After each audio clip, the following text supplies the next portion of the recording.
Welcome to Watch, Review, Repeat. This is the podcast where two best friends discuss the latest in film and television and then do it all over again the following week.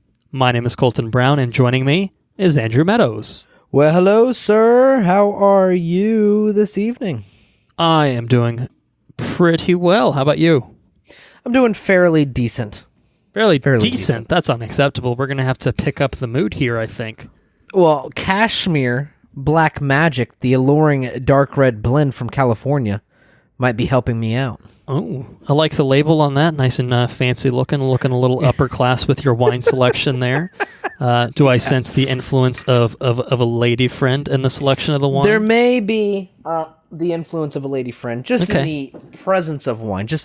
I've been drinking the wine. Fair here enough. For a couple you gotta months have it on reserve just in case you need it, right? You know. Yeah, that's what cool. it is. Well, I myself, I'm actually drinking beer right now. Actually, admittedly, but I have been sipping on a little bit of wine since about 5 p.m., which is what we call happy hour up in Philadelphia.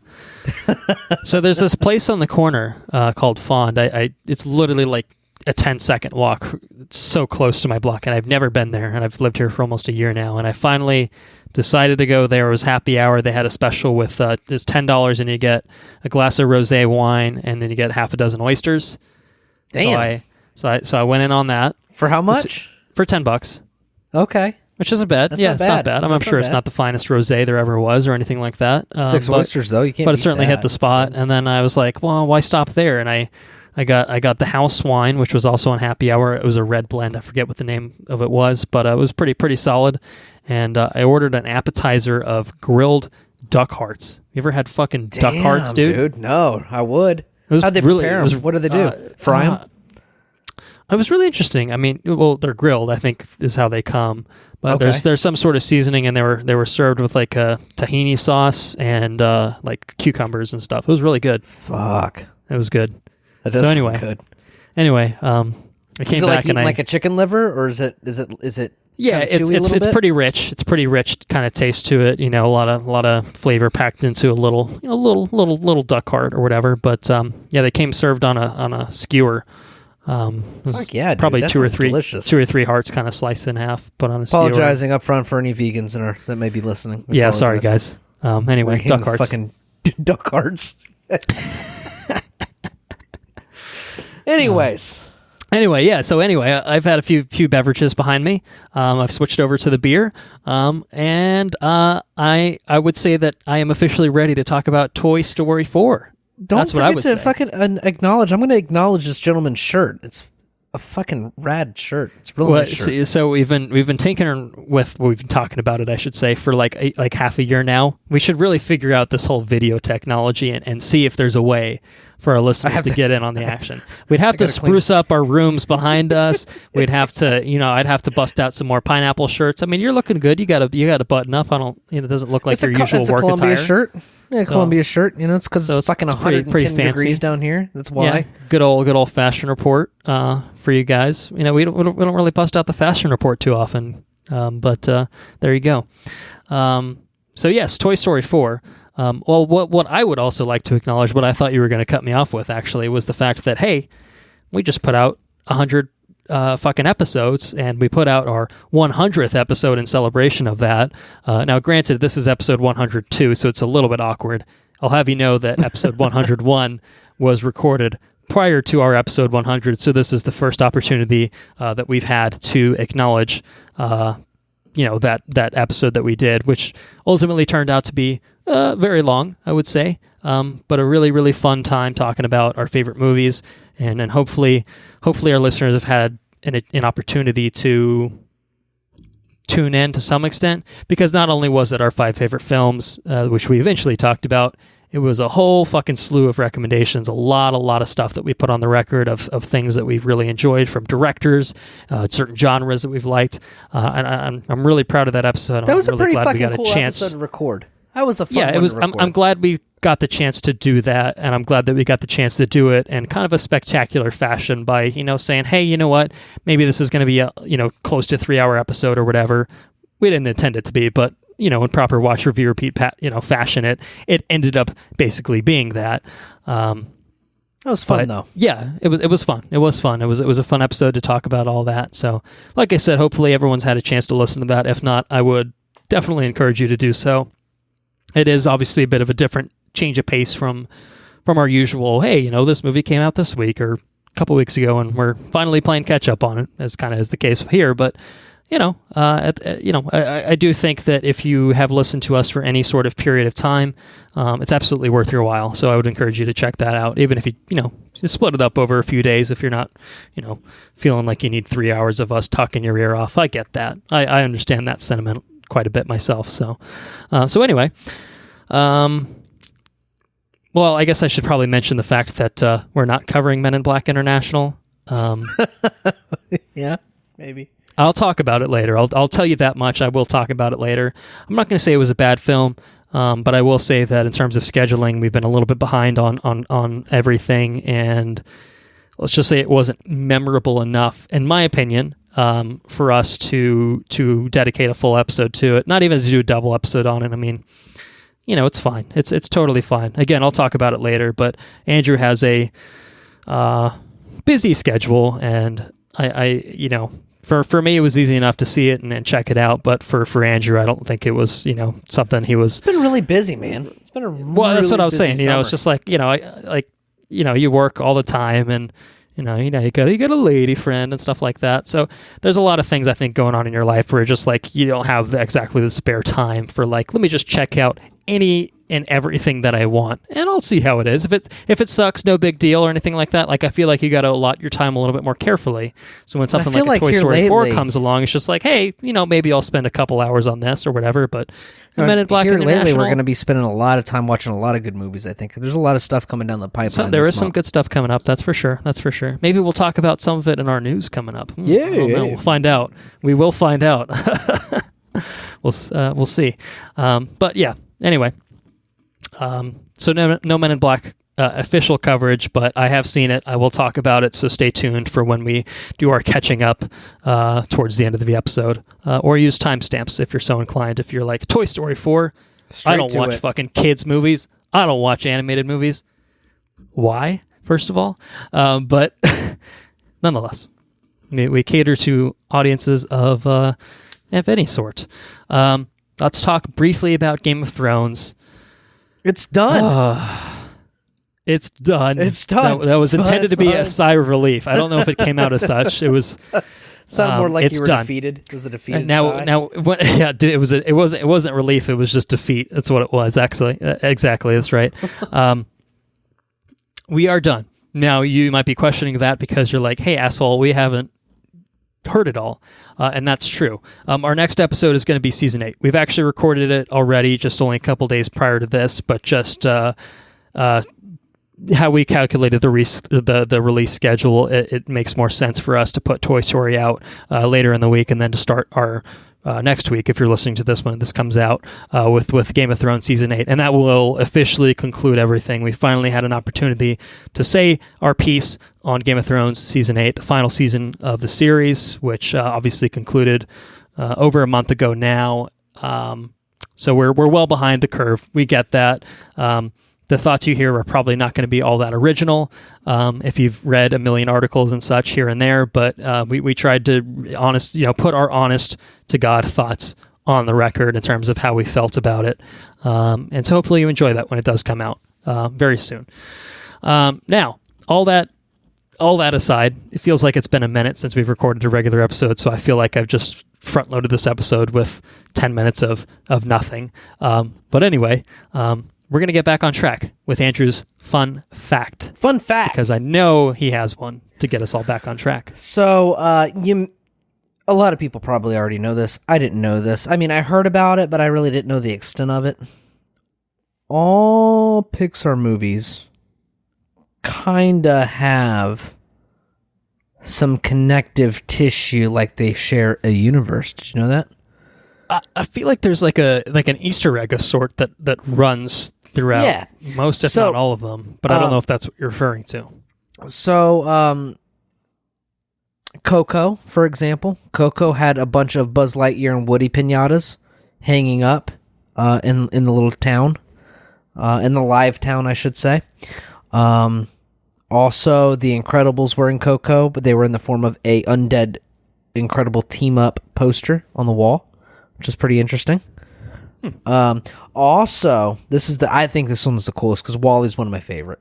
The batteries found in Buzz Lightyear are from the same company that developed Wally, which was big. Oh, I don't have it. I don't have my fun fact pulled up on the internet. It's probably a thing. Probably should have done that. I was coming in unprepared. Apologize, everyone. Let's see. Wally, big and large. So the Buzz Lightyear B&L, which is big and large. Okay. Stands for big and large. Okay. Okay. The batteries that were found in Buzz Lightyear in Toy Story 3 are also are from its big and large brand. Well, how about that? I know there's a lot of Pizza Planet references, I think, throughout as well. For example, in Toy Story movies. In Toy Story 1, they go to Pizza Planet. Right. Obviously, that's kind of where it started. The ETA for the next liftoff for the rocket ship is the exact time in the movie that Buzz Lightyear and Woody lift off with the rocket. Oh, so that's like a self-contained Easter egg. How about that? Right, yeah. But yeah. I mean, there is. Well, I don't know if it's so much to establish a definitive link between worlds, but there's definitely a lot of.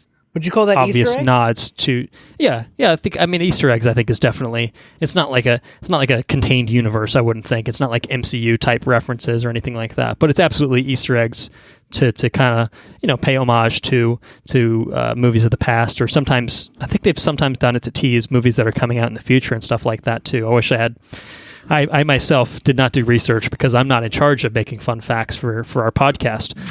God damn it. That'd be me. But the guy that can't keep his glass upright.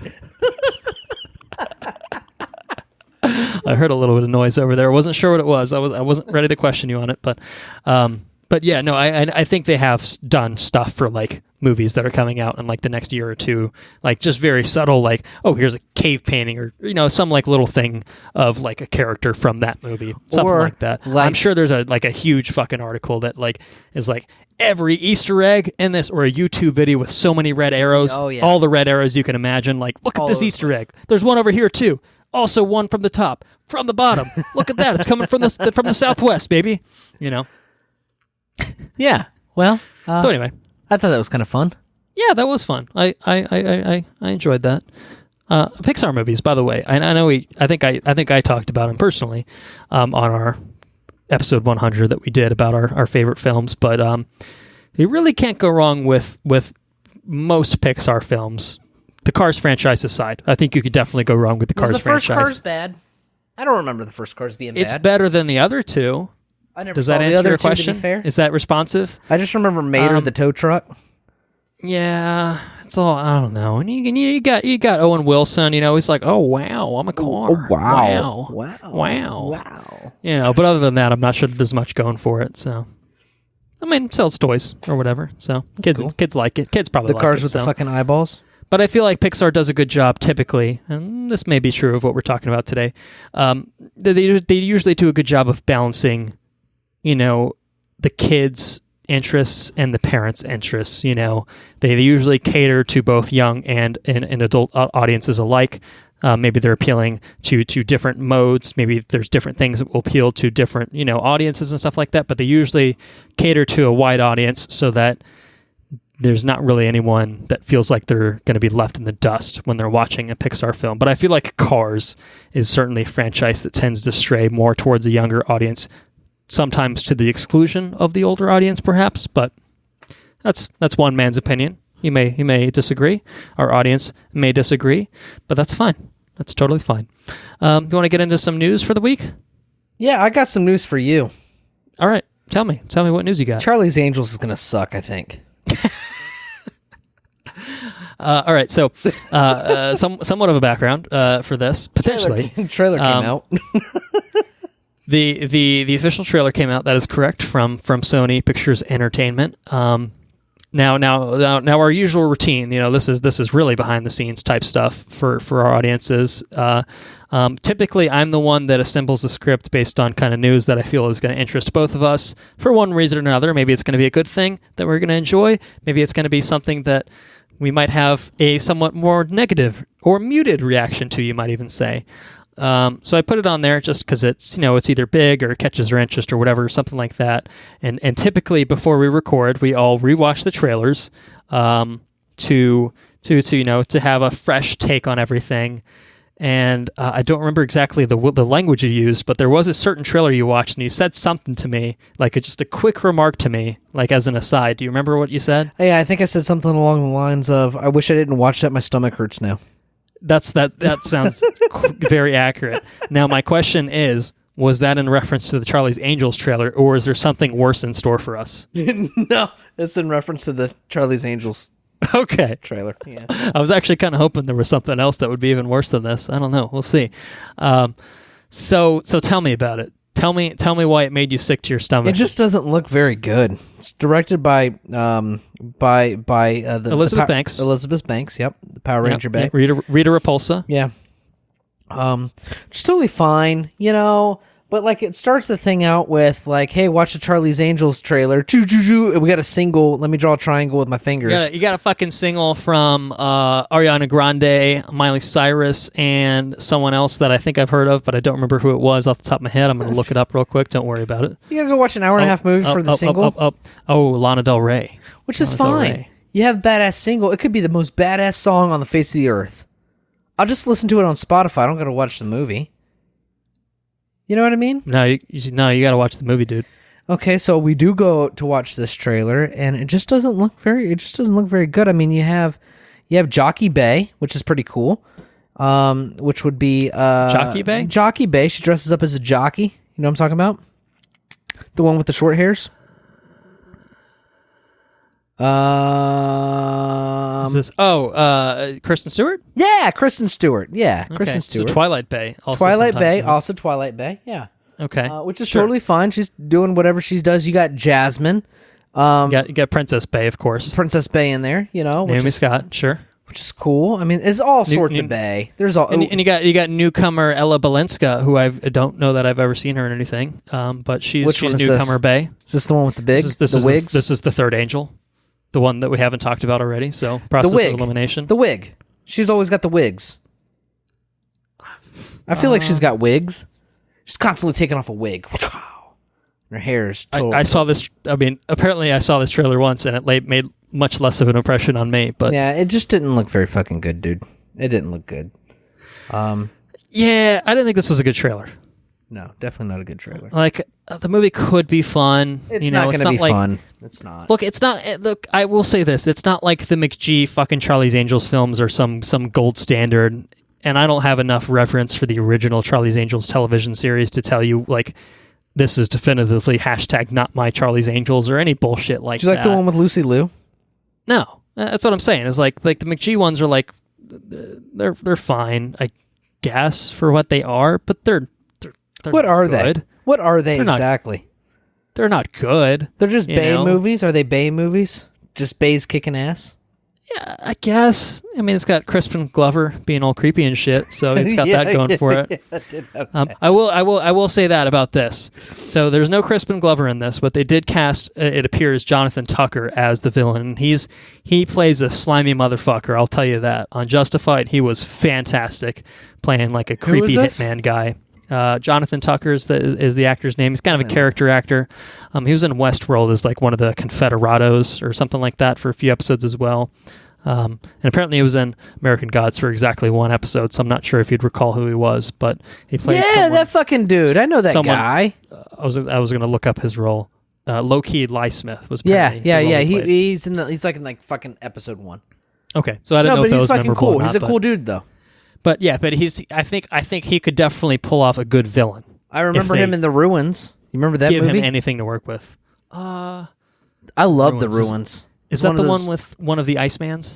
I think so. It's the way they go to the pyramid. It was either Iceman or Iceman's twin. I can't tell who's who because they look like each other, as you might expect, because they're twins. Yeah, but the leaves get in their leg and shit, and they got to chop off that leg. That was a good movie. I like that movie. I've seen it like once or twice, and if I have seen it more than once, it still has not been for many years. But I recall that being a relatively effective horror film. Yeah, it wasn't the best movie, but it was pretty cool. It was entertaining. Movie. For what it was. It seemed like an original better idea, than anyone but it was based expected on the book. it to be.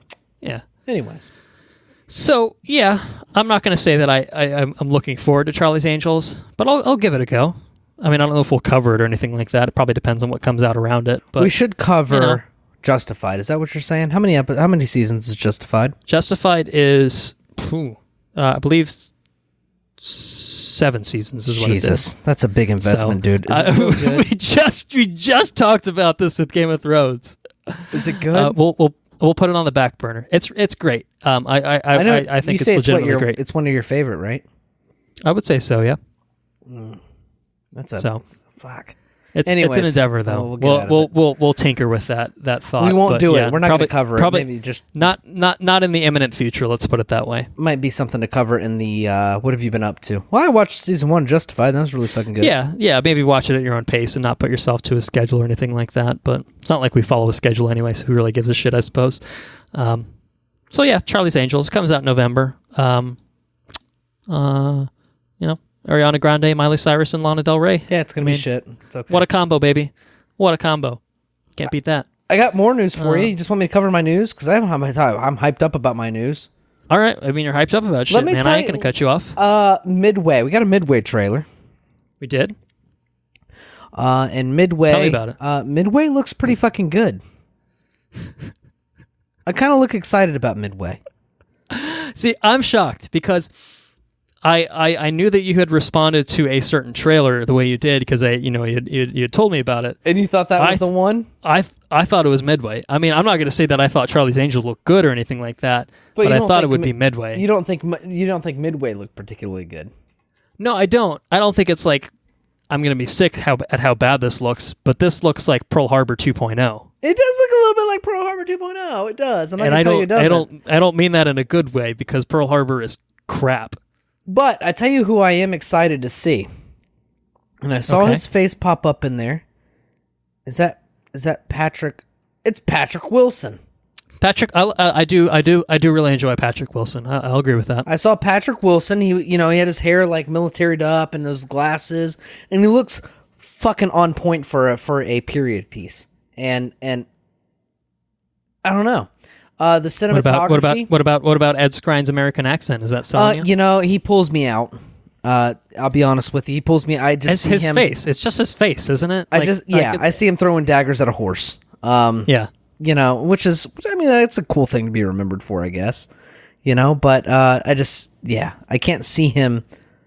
I can't see him other than Game of Thrones. Anyways, but that's whatever.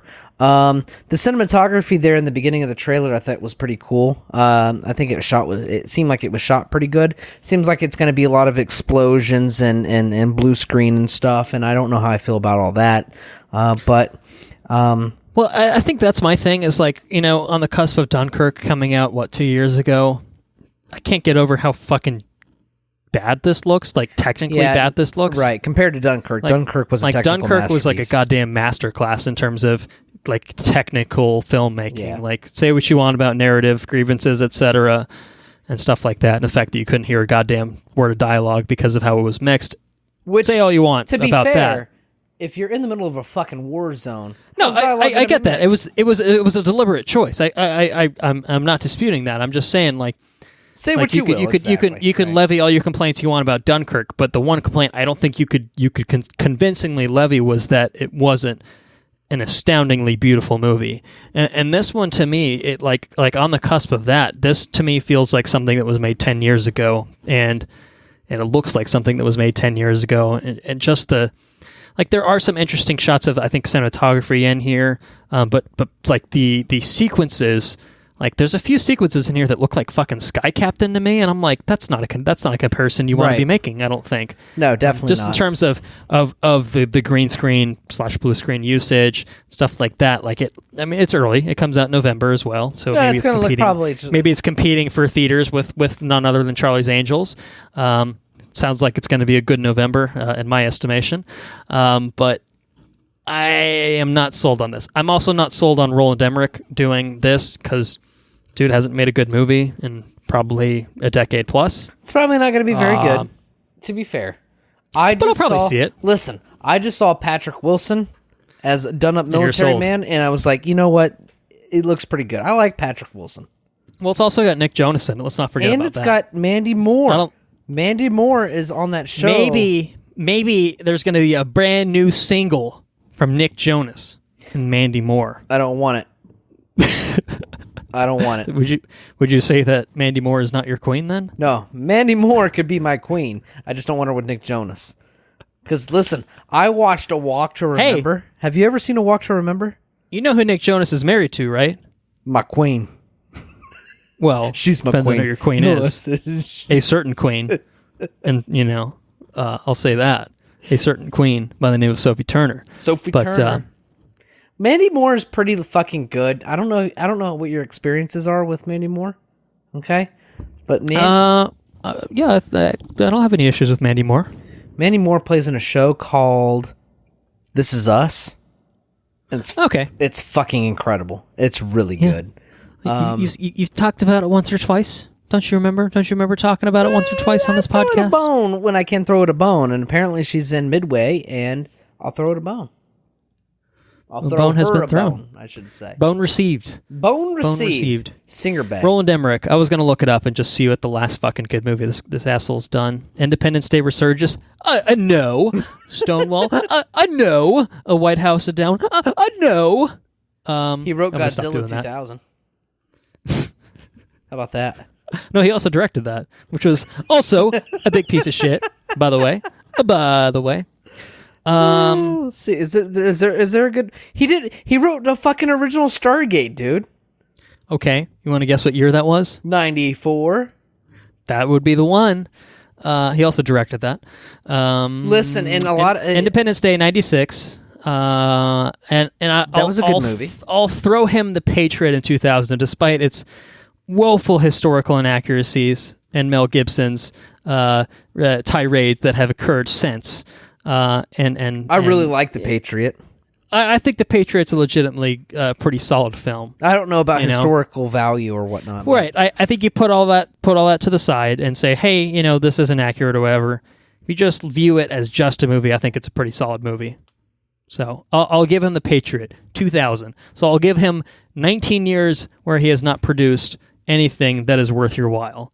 So Midway could change the tide, but I believe that I have made my case enough to say that I'm not confident that it will. Fair enough, dude. And anyway, that's all I feel hyped up about it, and then you got to fucking shit on me. Hey, man, that's okay. I mean, I was more hype on Charlie's Angels than Midway, so maybe my priorities are just fucked, man. You never know. I think Charlie's Angels is gonna be pretty shit. Oh, I think it is too. I mean, honestly, yeah. But I'll go see it. I tell you what also might be shit, because I got some news for you. I'm hyped up about all of my news. You gave me a good week of news here. Okay. Sandman from Neil Gaiman is being turned into a movie show. TV show.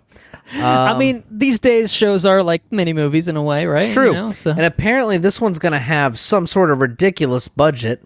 Let me see if I can scroll up to this. It's the most expensive TV series that DC Entertainment has ever done. And it's been picked up for 11 episodes. By Netflix. Yes. Important. And Alan Heinberg is set to write and serve as the showrunner. And Neil Gaiman, who wrote the original comic book, is pinning the show with no other than... Sorry, I got some burps up in me. David Goyer. So I don't know how I feel about David Goyer, but Alan Heinberg did Wonder Woman, right? Yeah. I mean, and that's probably the most recent credit on his resume. I know he's done some TV work, I think, prior to that with like Grey's Anatomy. I'd like to show and you something too the, as well. The Catch. I don't know what the Catch is, but well, let me describe this for the listeners because they don't know what we're looking at. It appears to be a trade paperback of The Sandman. Is that a volume 1? What am I looking at? Tell me. This is Endless Nights. I feel like it's a collection of it's a like a graphic novel, if you will, of some stuff from the Sandman. Sandman's pretty cool. This was my first. Sandman was my first introduction to Neil Gaiman, and I'm not an avid reader. I don't claim to be. But Neil Gaiman is almost has dominated my my Audible backlog essentially, and I think I pretty much caught up on what I want to listen to. I think I started picking up Stephen King stuff, which we can talk about in the catching up stuff. I haven't listened to anything from Stephen King, but Neil Gaiman I've listened to abundance of, and I actually own a Neil Gaiman Sandman book, Endless Nights. Endless Nights. So, I mean, go ahead. Have you read anything in Sandman besides that, or I mean, I don't. No, this is my only thing of Sandman that I know. Okay. Sandman is the character Mephisto, who is the god of dreams. And he occupies a universe with other gods that are I don't know, part of human like psyche, I guess. So if you want to think of it, there's life, there's death, there's dream. There's others that I can't think of. It's been years since I read that book. But we started talking about the Sandman, and I went to clear off my desk before this podcast, and I noticed that it was on my desk. So nice. That was pretty cool. So I looked it up. The Sandman Endless Nights is a graphic novel, obviously written by Neil Gaiman, that's a follow-up to the Sandman comic book series. So what you have in your hands, or had in your hands, I suppose, was the sequel of sorts to the Sandman series, which ran for 75 issues, January 1989 to March 1996. So ran for several years. I've always enjoyed the fucking art from what I've seen. I've never read it myself. Can't make that claim, but I've always seen panels and stuff from it, and it's really cool. So I would at some point like to take a look at the source material and see how it plays on the paper, and we'll see what Netflix does in terms of translating it to the screen. Which it's really interesting. They're going to throw lots of money at it. We know that, obviously, based on this. So there's that, which I'm assuming it's something that probably demands a budget if they're willing to give it a lot of money. Yeah, I think so. It's really cool. Neil Gaiman's got the American Gods and Stars. He has the most recently. It's Good Omens. Good Omens on Amazon, and now we're picking up Sandman's one of his biggest thing. It's been in the works for a long time. What's his face? It's gone through like 20 different iterations and never quite taken the next step to actually being in production. What was the guy in the Tightrope movie? Joseph Gordon-Levitt. Yeah, he was a part of some sort of production. He was going to do a movie. Yeah, which was a while back, a couple years back at least. Yeah, and I mean it got dropped, and so it's Sandman's been one of those things that hasn't been able to be picked up, but it's definitely a really cool intellectual property that hasn't been produced yet. So definitely be on the lookouts from that, and I feel like Netflix can kind of push the boundaries of what they can do. As long as they got the budget and the right, more importantly, not necessarily the budget, but the right people behind it. If Neil Gaiman's producing it, I feel hopeful that it'll turn out decent. So we'll see what happens. Yeah. Neil Gaiman's having a really good go of it in terms of adaptations, as you've kind of talked about. So I feel like this hopefully will just continue the streak. Yeah. All right. Well, you got one piece of news. Let's go ahead and finish it off. What do you got for me? They're making a Final Fantasy live-action television series based on. Could you see that, but a little bit more excited for me, please? One more time. They're making a Final Fantasy live-action television series based on Final Fantasy 14. Yeah. So so I saw the headline. The headline reads Final Fantasy live action TV series. I'm like, ooh, what are they going to do this time? Because we had the Spirits Within a long time ago, not a TV show, mind you, but that was a a film, theatrical released film and such too. After that, right? I feel like Advent Children came after. Yeah. Oh yeah. Like Spirits Within was like early 2000s. I want to say 2001 if my memory serves me correctly, and then Advent Children would have been late 2000s, maybe 07, 08 if I had to guess. I never saw that. I never saw Advent Children. No, the one or the Spirits Within. Spirits Within. Never saw Spirits Within. So the interesting thing, which is kind of what will build to my eventual point that I'm going to make in a long-winded way, as per fucking usual, is that. Hey, I'm self-aware, okay? The Spirits Within was a wholly original story. So it was Final Fantasy branded, but it wasn't based on any sort of existing game. It wasn't based out of any existing world or anything like that. Whereas obviously Advent Children very much took place within the world of 7, which had already had... Which was fucking cool. I bought that bitch on the PSP. Maybe the most popular Final Fantasy game of all time. Final Fantasy VII, they're currently remaking it very slowly but surely, I suppose.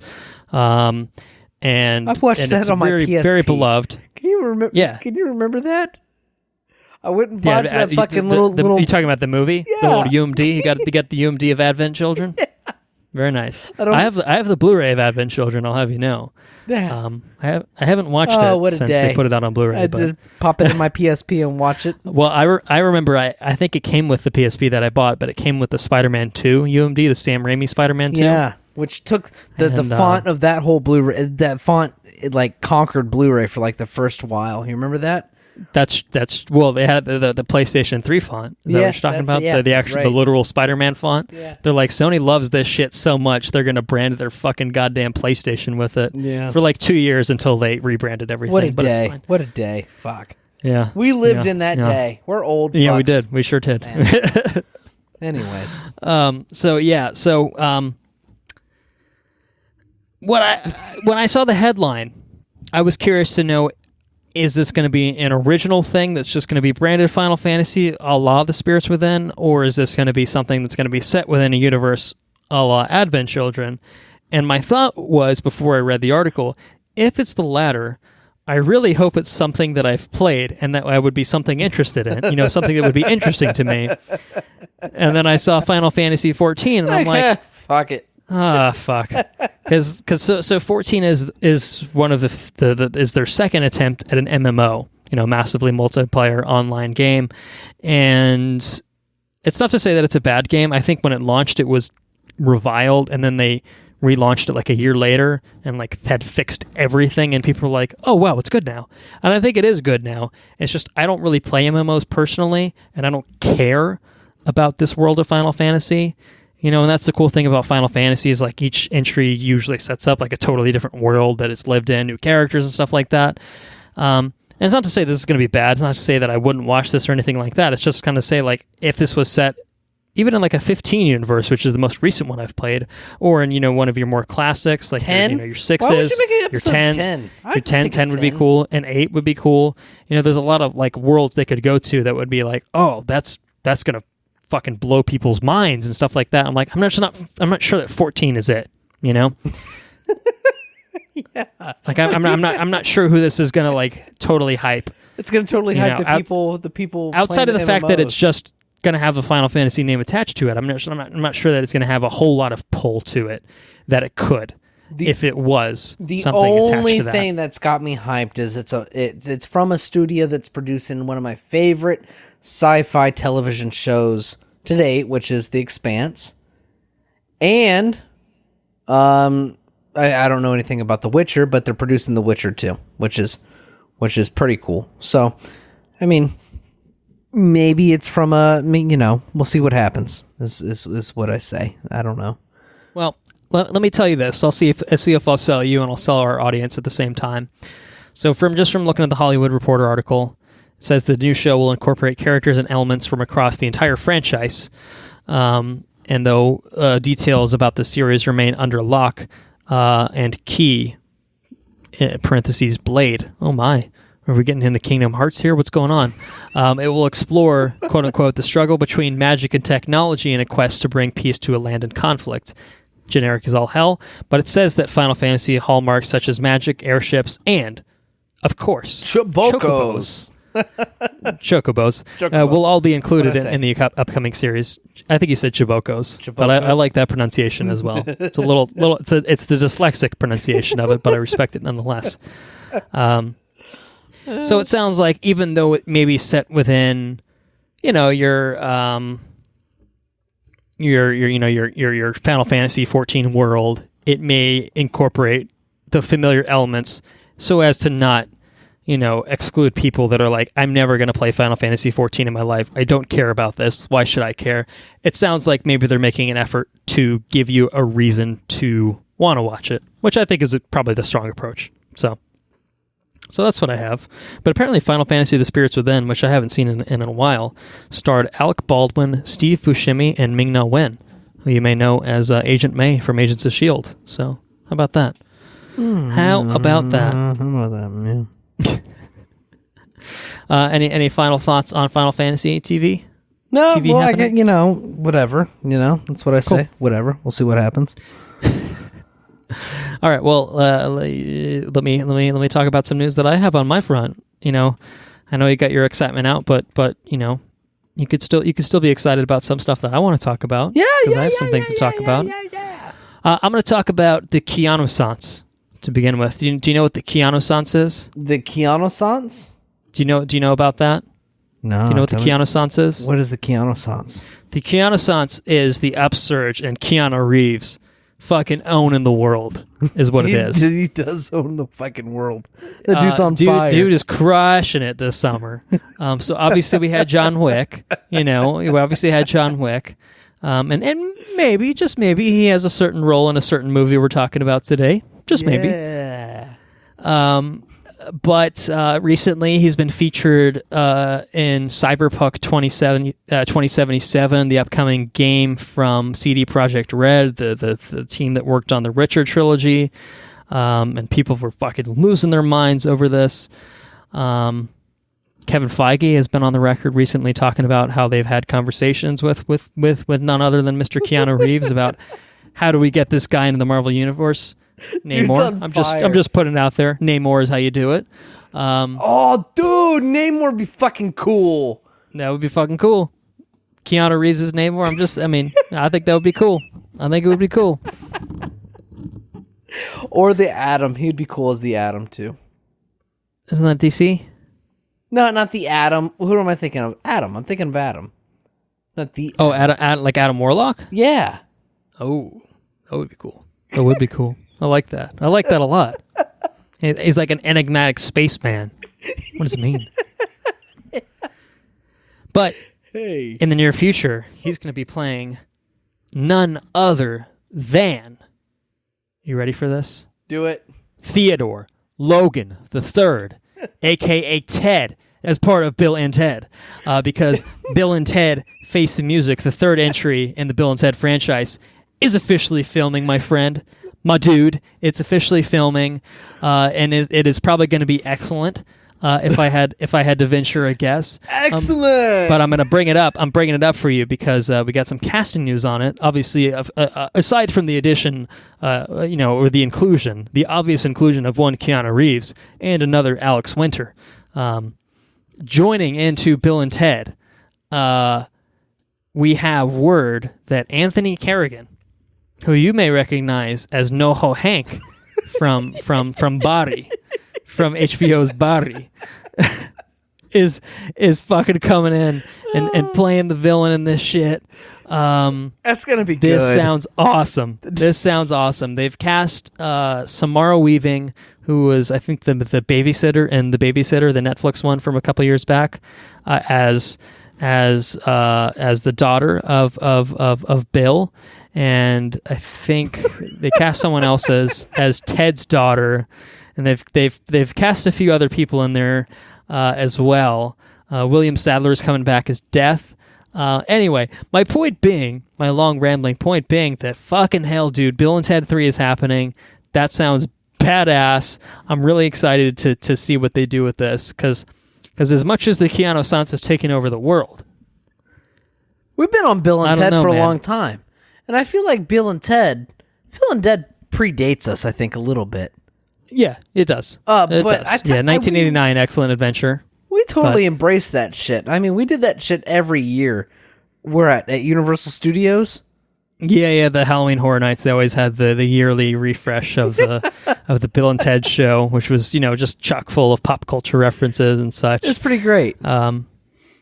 So yeah, Bill and Ted Face the Music is coming out in 2020, and I'm really excited. I mostly brought it up because there's an obvious Keanu connection here with our current topic for the week, but I also bring it up because there was some casting news and production had started on it. So things are moving, man. Like, that's really cool. I'm excited to see what they do with fucking Bill and Ted. It's been like 20 years since they've done anything with the Bill and Ted franchise, like, in an official capacity, I guess, with proper Keanu and with proper Alex Winter, so I'm really, really curious to see how they handle it. I think it could really, really be fun. So Bill and Ted Face the Music. Looking forward to it.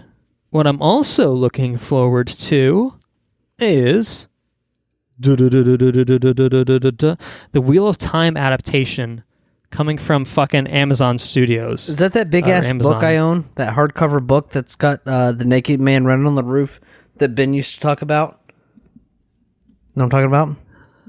The naked man? There was a guy that can manipulate gravity. He's like an assassin. No. That was The Way of Kings. I'm sorry. The Way of Kings, which was part of the Stormlight Archives, the Brandon Sanderson novel. Although there is a Brandon Sanderson connection with the Wheel of Time. The Wheel of Time. The Wheel of Time is this fucking long-running fantasy series. I think it was 14 books, as it eventually turned out to be, written by Robert Jordan, who ended up dying before he had finished the series. And so Brandon Sanderson, who wrote The Way of Kings, who is one of the most ridiculous people I've ever seen in terms of like prolific writing. Like, dude pumps out shit all the time. It's totally insane. Man's work ethic is unrivaled, in my opinion. He's not Martin, is what you're telling me. He is the anti-Martin, if anything. He ended up kind of taking on the project of finishing The Wheel of Time. I think he had access to outlines or whatever notes and stuff that Jordan had prepared prior to his passing, and Sanderson was he was supposed to finish just the final book in the series, but I guess there was so much there that he ended up splitting into 3 entries. So there was 3 additional books that were released like only a few years apart from each other to finish The Wheel of Time. So The Wheel of Time did have a proper conclusion, and from my understanding, I say this as someone that has not read the series, what Sanderson did with it was really great. Like, it was obviously a different style because he's not Robert Jordan, but it felt like it did a good job of wrapping up the series. Obviously we talked very recently, and our listeners will hear us talk in the near future about a certain series of characters and events that were written by one person and then finished by a certain other set of people to perhaps a conclusion that right. that may or may not have been satisfactory. Who's to say? But I hear it seemed like it worked out pretty well. Worked out for the best anyway. Obviously, making the best of a bad circumstance as it turned out to be. So the Wheel of Time. I will say this about it. I have never read it, as I just said, but I want to say that both my brothers have read The Wheel of Time in their entirities. I know my oldest brother, Dalton, who guested on this show previously, Ant-Man and the Wasp, he adores this series. And I know that my Jordan, who has appeared on here more times than that, I know he's read it. I'm not sure how big of a fan he is. From what I understand, he likes it. He can obviously let me know, and we can correct the record if need be. But I do think that he likes it pretty well. But I feel like he got through it relatively recently. Like within a few years' time, if I had to guess. So it might be more of a recent thing that he had gone through. But yeah, I mean, he read the whole fucking series and stuff, which is an endeavor because those books are fucking long, much like this podcast will end up being. I bring it up because, Amazon is basically banking on this, I would say, to be their Game of Thrones. That's what they want. And hopefully with a less shitty ending. I mean, not to say that the ending was shitty. You'll have to listen to our Season 8 episode to find out if it was shitty or not. It was, but just in case. Yeah. You should listen to it anyway. If you felt, let's just say this. If you felt a certain sort of way about Game of Thrones Season 8, you should listen to our episode. It might be a cathartic experience for you. I will say that much. Amazon, they're like, it's crazy. Amazon's working on fucking Lord of the Rings. They're doing their whatever with Lord of the Rings. It's a pretty cool series. I'm not sure what the latest on that is. But they're doing this. And, if they draw from what the Wheel of Time is, I mean, those are probably long-ass books with probably lots of stuff that went into them. Like, this is like potentially like 20 seasons worth of material, if you let it be. It almost certainly will not be, but this could be something that could be mined for fucking years and years and years and years, if it sticks. But they're finally getting it off the ground, and they've cast Rosamund Pike to play the lead role in the live-action fantasy series. And she would be playing a character, I believe the pronunciation is Moraine, who is a member of the incredibly powerful all-female organization called the... Oh, fuck. The fuck? S.H.I.E.L.D, I want to say. S.H.I.E.L.D. I don't know. My brothers will probably listen to that and say, "You fucking idiot!" And they're fine. It's totally fine. Look, I'm not going to pretend I've read the series. I don't know. Also, if you read the series and it's not in an audiobook version, they don't pronounce things for you, so you can just make up whatever feels good in your mind. You know what I'm saying? But she's going to embark she's going to embark on a dangerous world-spanning journey with 5 young men and women, one of whom is prophesied to be the Dragon Reborn, who will either save or destroy humanity. So, that sounds like pretty cool fantasy type shit. But, there's magic and stuff, and, it all sounds fucking cool, man. Like, I like that a lot. The showrunner of this one's going to be a guy by the name of Rafe Judkins, who has written on Agents of S.H.I.E.L.D. in the past, which I feel helps the cause. Apparently Rosamund Pike is also going to be credited as a producer on the series, with Harriet McDougal and none other than Brandon Sanderson also on board as consulting producers. So to me, it seems like, from what I can tell, they're trying to get it right. You know what I mean? Like, this could be the thing, Like the Lord of the Rings is almost sure enough to sell itself, because it's fucking the Lord of the Rings. Just slap the brand name on it, you're fine. The Wheel of Time less so. I think it's a recognizable name in the fantasy circles, but not in a general audience circle. They're going to look at this and think, oh, that's high fantasy. I don't give a shit.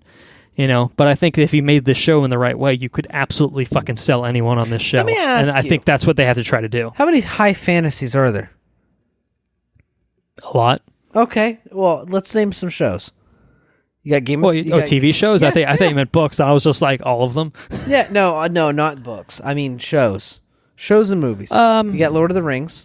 Lord of the Rings. Well, I mean, still not technically to be created yet. I mean, you mean like movies and TV shows? Is that what you're saying? Yeah, movies and TV shows. Yeah, my question is, you can't think a lot of like shows similar to fucking Lord of the Rings. I can't think of them. No, I know there's been like recent attempts. I mean, I saw like the fucking first season of the Shannara Chronicles, which was based off of fantasy stuff, and and that was not good, And so I feel like there are attempts. There is one. Oh man, what's the fucking name? The Kingdom. You ever heard of that on Netflix? I think that's what it's called. The Last Kingdom. The Last Kingdom. You ever heard of that?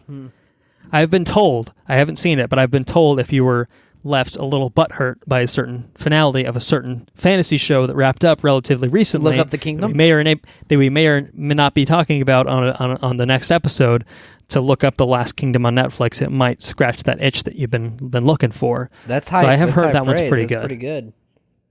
I have heard about that. I'm all about the Netflix shit, so I might have to look into that. So there is that. But I feel like it's just, I don't know. I mean, I think in and of itself, it has a limited audience attached to it. Like I feel like just general audiences, when they see like magical bullshit, they're like, magic, whatever. It's not to say that like things can't work. You know what I mean? Like, I just feel like that sort of setting doesn't excite. I feel like, you know what I feel everyone. Like? This might be it excites you and me, I think. This might be a little just like self-indulgent. I don't know. You could tell me. But I feel like that's the epitome of adulthood. You know? Like, that's the epitome of, like, what, magic and like mystical things? Fuck it. I don't want to watch that. Why would you not want to watch magic and cool shit? You know what I'm saying? I agree with you. I mean, I feel like, especially when you're an adult, when you're like, oh, God, I've got insurance, and oh, God, I've got car payments, and oh, God, I've got to go to work for fucking 40, 50 hours this week. Like, I look for escapism, man, you know? Like, and if my escapism is like, these fucking guys are casting spells and shit, you know, like that's my shit. Right. Like I'm like, dude, I would I'd pay good money. I would give up all of this to have that. Like, that sounds great. I agree with you. You know, like yep. It's not just, I'm not going to disparage like drama and things that are really good in their own right. But at the same time, when your life is depressing as it already is, it's hard to willingly subject yourself to just like, I want to be real fucking sad today, on top of just being just generally kind of in like a pretty whatever feeling, because I'm just like, yeah, you know, I worked for 8 hours today, and, you know, sold some cars or whatever, you know. Now I want to go home and fucking feel like a piece of shit and cry and just go to bed and then just do the same thing tomorrow. Cast a fucking fireball. That's what I want to watch. No, man, I want fireballs. I want fucking icicles. I want dragons. I want, you know, fucking cool ass shit. You know, like, I agree. I fully agree with you. Like that's what I look for, is like total escapism. I think that's great. I think there's absolutely a place for everything, but I feel like I'm always in the mood for escapism. Yeah. I have to be in the right mood for something that I know is just going to knock me on my ass, you know? It's true. So, but different strokes for different folks, as they say, right? As they say. Well, let's continue on. We'll have time. Looking forward to it, and to wrap that up.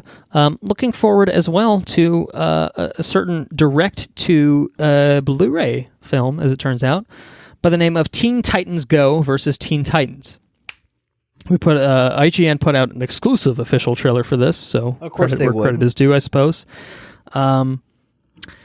This appears to be much more in the vein of the Teen Titans Go universe, which is, you know, your kind of comedic take on the Teen Titans. They recently had the Teen Titans Go to the Movies theatrical release, came out last year, which I didn't see in theaters, but I saw when it came out on Blu-ray and really enjoyed it. Totally fun.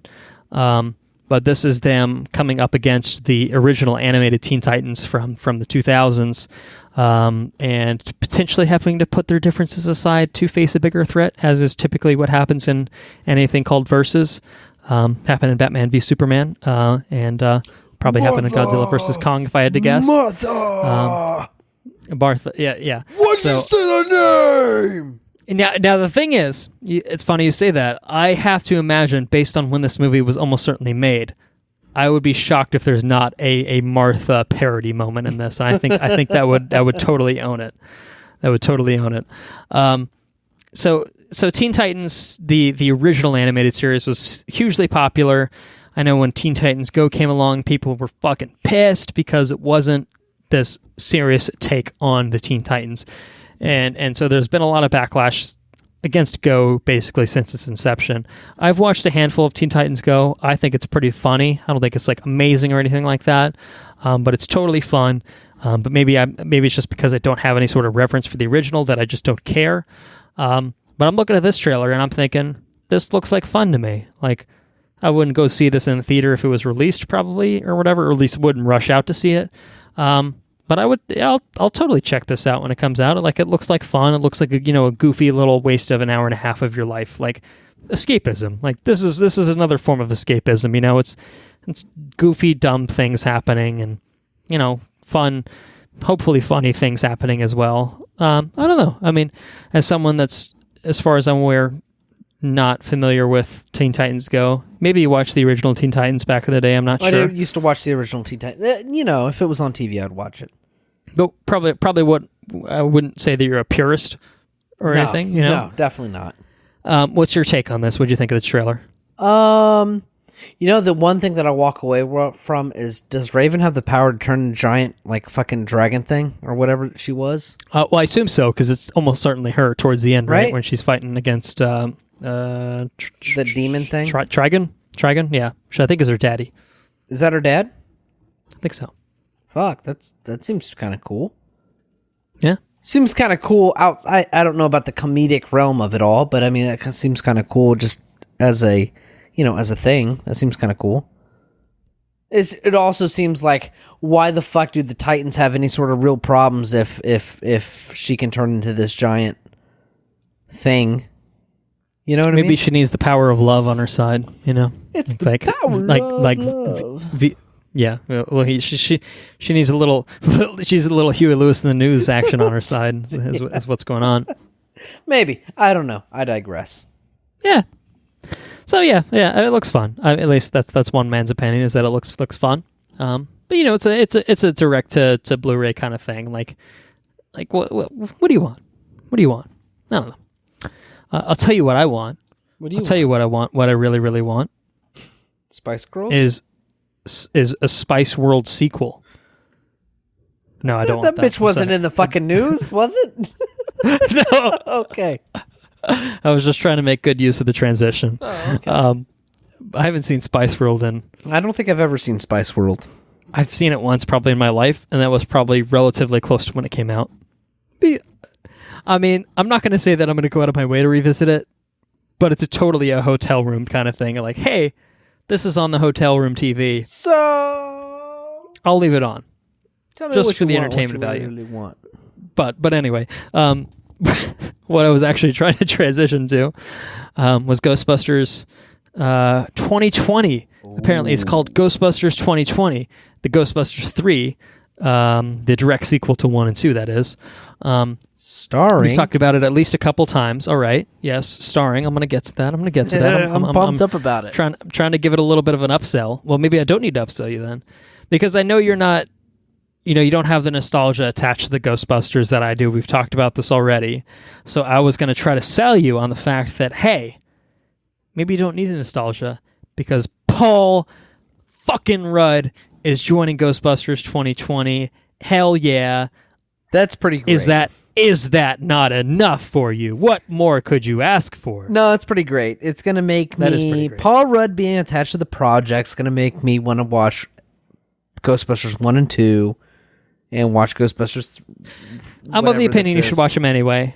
It's not going to say that this is going to be good. I've seen them before. It's just been a long time. No, but I think to revisit them, then let me say that. Right. You should revisit them because I think in terms of escapism and such, I think you would enjoy them, honestly. At least 1. I think 2 is totally enjoyable too, just not as good of a movie. I think which one's got the State Marshmallow Man? That's the first one. The second one has the painting guy, Viggo the Carpathian. I remember broad strokes of both of them, but yeah, but I feel like I was too young to. I don't appreciate it. Yeah, I don't really remember. So I need to watch them. I'm not gonna put words in your mouth, but yeah, absolutely. And again, I think the 4K is coming out or has come out recently. Might be of the both time of to pick them. up on it. Right. Okay. So throwing it out there for anyone. But yeah, Paul Rudd apparently going to play a teacher in Ghostbusters 2020, joining the likes of Carrie Coon, Finn Wolfhard, and McKenna Grace in this film. Sounds great. Directed by Jason Reitman, the son of the original director of the Ghostbusters film, Ivan Reitman. And as we talked about previously, expected to return Sigourney Weaver, Bill Murray, and Dan Aykroyd, and apparently Annie Potts, who I want to say played someone in it. Let me double check. I'm going to fact check myself right now. Fact check. Annie Potts, yes. Okay, I had the right person. She played Janine, who was like the receptionist for the Ghostbusters.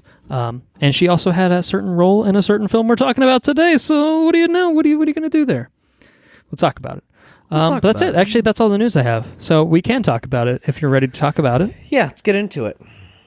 Cheers. All righty then. Let's talk about Toy Story 4. which was written by Stephanie Folsom and Andrew Stanton, directed by Josh Cooley. Stars the voice talents of many people, but the ones that made my list are Tom Hanks, Tim Allen, Annie Potts. Where did that name come up? Tony Hale, Keegan-Michael Key, Jordan Peele, Madeline McGraw, Christina Hendricks, Keanu Reeves, and many more, of course. But Mandy fucking Moore. Keanu, man. Fucking Keanu, Was man. Mandy What Moore do you the need? fucking doll? Was Mandy Moore the doll? You know what I'm talking about? No. Was Mandy Moore the? I don't think Mandy Moore is in this film at all, so Isn't that what the you answer said? is You probably said no. the fucking Mandy Moore, didn't you? No, I said Annie Potts. No. What was one of Annie Potts, I said Keanu Reeves. And keep going. I said, And I said, many more. I said, many more. I said, fuck. I said, and many more, and many, as in many, fucking hell.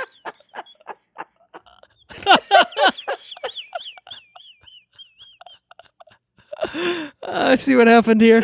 I see what happened. That's pretty great. That is pretty great. No. Mandy Moore is not in this film. Many more voice talents are included in the film that I just did not name because it'd be here all night if I did. But Mandy Moore is totally in consideration for Toy Story 5, though. Yeah. Okay. All right. So Toy Story 4. When a new toy called Forky joins Woody and the gang, a road trip alongside old and new friends reveals how big the world can be for a toy. It's a nice little description, I feel. Box office. Wah, bah, bah, bah. Box office breakdown. Why not? It's been a little while. This did really well. Opening weekend made $120.9 million, and it's, I just said it, in its opening weekend, which was good for number one, as you would expect it to be. In its second weekend, again, we're a little bit behind schedule in terms of covering everything, but we're working on that. It dropped 50.6%, which I feel like is a pretty solid hold, to a $59.7 million second weekend. Domestically stands at $246.6 million in total, and worldwide it stands at just over double that, $509.6 million total. So I think it's doing pretty well. I'm sure the budget on this was a pretty penny, but it's definitely doing really well. I think it'll certainly turn a profit when all is said and done, and maybe that's a good thing. Maybe. We'll talk about it. Let's talk about it. Let's talk about it. Yeah. So before we get probably going on Toy Story 4, it's my understanding that you did a little preparation before you walked into the theater. Piquito preparation. Un piquito. Okay. Un piquito preparation. So what did you do? Let's clarify that response. I watched Toy Story 1. Okay. And that's the extent of it. I had Okay. I had intentions. You were thinking about seeing the other two. Right. And if I was if I don't know, if my life allowed for me to watch the other two, then I would have. But I will tell you that's a potentially tricky situation, right? Because you had not seen Toy Story 3, you don't think? No, which actually leads me. I don't think I've seen Toy Story 3, which leads me. It lends me a unique perspective, right? So hashtag this is my Toy Story 3 is basically what's going to happen. Kind of. Okay. Anyway, so I'll stop cutting you off and let you say what you want to say. So what I want to say is I watched Toy Story 1, and then I went and watched Toy Story 3 a couple days later. And fuck, the animation has come a long, long way. Yeah. Well, from what, 1995 to 2019, I could see long way. Long way. It's ridiculous. Coming along as if it had been 24 years that had passed. Yeah. Certainly. And what's cool about this one is you don't need that you don't need that Toy Story 3 experience in order to make this a good one. You know what I mean? It comes, I think, when did Toy Story 3 come out? Do you have that off the cuff? Toy Story 3 was It's 2010. That makes sense. Yeah, high school. Right, so 2010. So yeah, it's been a long time, and you don't need to watch. It's been a decade. It's been since a decade. Toy Story 3 came out. In many ways, I think that this movie is made for a group of people that necessarily didn't see Toy Story 3. And I feel like the thematic elements of this movie are meant for the. There's some doggies going at it outside. Anyways, going at it in what sense? They're just barking at each other. I'm not quite sure what's happening. Anyways, I feel like the thematic elements of this movie it's kind of geared towards the adults. We can get toward it. We can get to it in the spoiler section. There's stuff for children there, to be sure, but I feel like the things that I connected with the most, and I connected to a lot of the movie, and I don't have any kids or anything else, but it was a very, very, very touching movie. And it, like I said, it made a emotional impact on me, like most animated movies do, for whatever reason. I don't know why. It is really bizarre, like how emotionally impacting animated films in particular seem to be. Like it's like Fuck. They always just hit the right buttons. They make the fucking kids laugh and then make the adults cry. What's the What's the deal? I don't know. It's fucked up. It's like we have a inner desire to be the kid laughing, but because we're so fucking depressed, we just sit over here and fucking weep.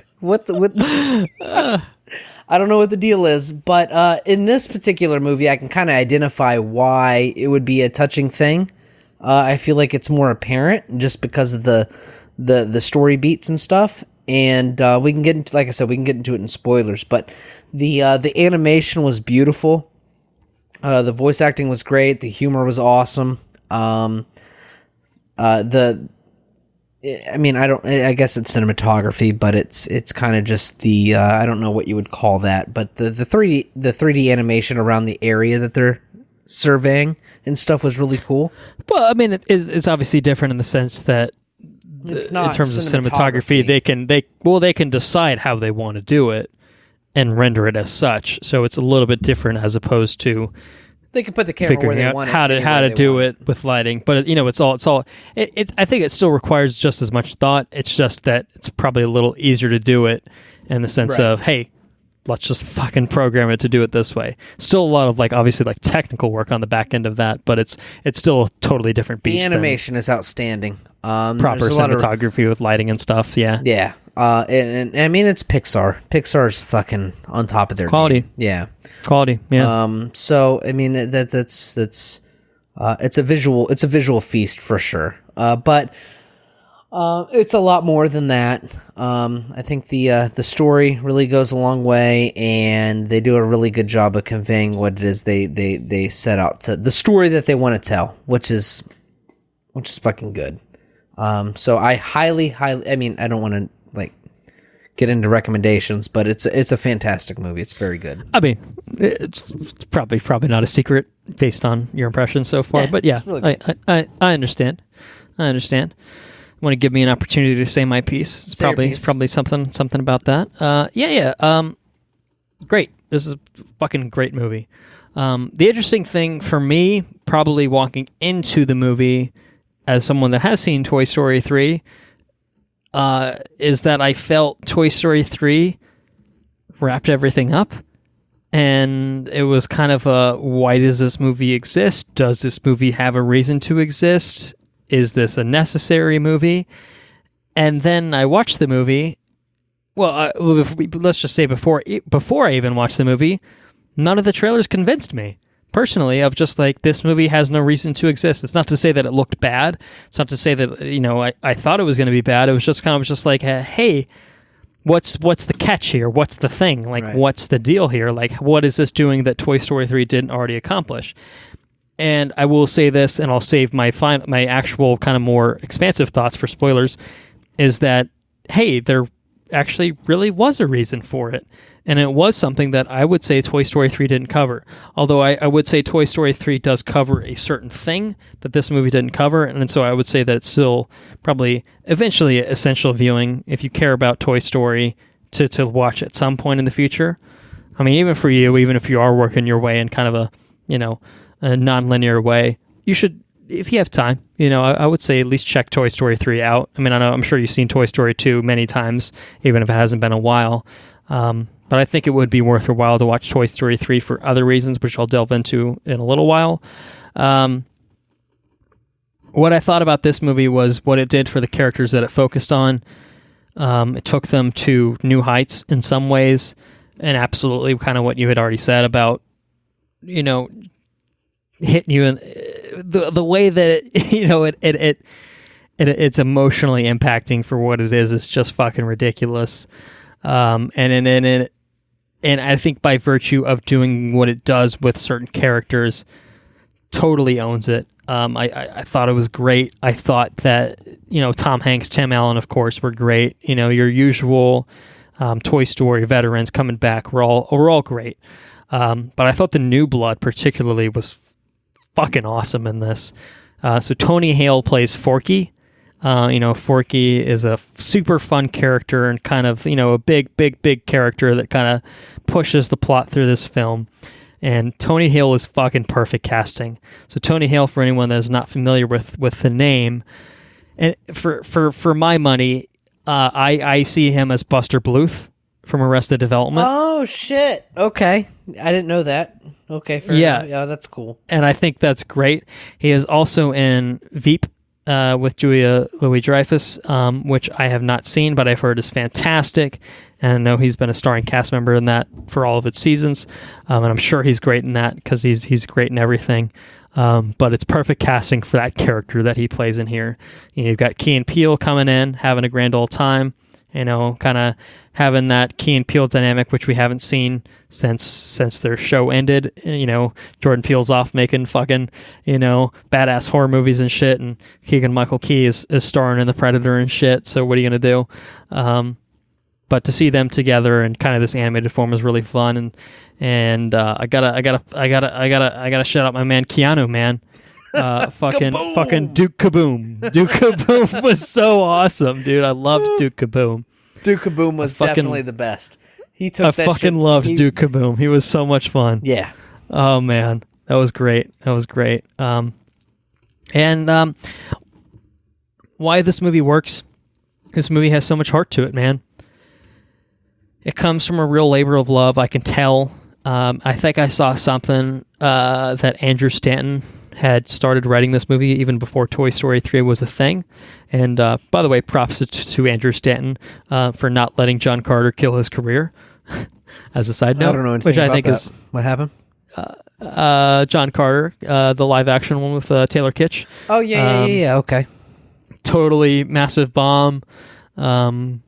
He also directed WALL-E, so you should like this man. I like WALL-E a whole lot. I thought but WALL-E that was his so good. big thing with live action, and then John Carter was just a massive fucking flop. It was real bad. So it kind of seemed like that could have dented his career, but he kind of went back to the Pixar well. So he worked on Finding Dory. I think he directed it, and then obviously he co-wrote this. So he's still doing it right for himself. I will say that. But I could tell that he and Stephanie Folsom, who are the writers on this, and there's a lot of story contributors to it because this movie went through very many iterations before it actually ended up, I guess, turning into this particular product. I could tell that they had a real story to tell, and that's why they made a Toy Story 4. Because I don't think you needed a Toy Story 4 after a Toy Story 3, but they proved me wrong by making this really interesting film. It makes me want to look up for Toy characters Story 3. in the film. And I think that what it does for particular characters is really, really great. And maybe it comes at the expense of other characters, but maybe that's not such a bad thing for other reasons that we'll talk about in spoilers. I think this is a fantastic film. The animation, as you've talked about already, is top-notch. Pixar outdoes themselves year in, year out. I guess that's kind of the nature of how animation works. But the lighting technology and stuff, like good. Where it is today, dude, it's ridiculous. It's ridiculous. It is insane. They look like legitimate toys. They do look like it continually is just kind of getting to the point where it's just like, how do you outdo this? and I'm sure they will. I'm sure they'll outdo themselves, within a few years' time. But it's just like, It looks fucking good. Let's put it this way: Toy Story 1 for 1995 looked fucking incredible, but it's super dated I just got done watching Toy Story. I just literally got done watching Toy Story, and watching it, I thought, it looked fine until you get like, where it really started to stray with the whenever they start traveling in the open world stuff, and you get pictures of the buildings and whatnot, and it just the people didn't look good. It just, you could tell where it was right, and I think that's kind of what I'm saying is, it was a movie made in 95, 4 years ago, yeah, right? And I think that the fact that it looks as good as it does to this is astounding, day, right? Is astounding. Absolutely, I agree with that. But you can still tell that it was made 24 years ago. Definitely. This here, I mean, obviously the advancement of technology is ridiculous, but for me, it's hard to see them making such huge strides even 24 years from now. I feel like unless they're just doing stop motion with real toys, right? Like, I don't know. It's with even more frames than you'd get in, I guess, a usual stop motion film or something like that. But I don't know. Like, it's top notch. It looks really totally good. top notch. Definitely. I don't know what the budget on this was, but I would say that it was a lot, if I had to guess, just based on how it looks and how animated films typically end up costing. And sure, some of that went to the voice talents, which there's a lot of.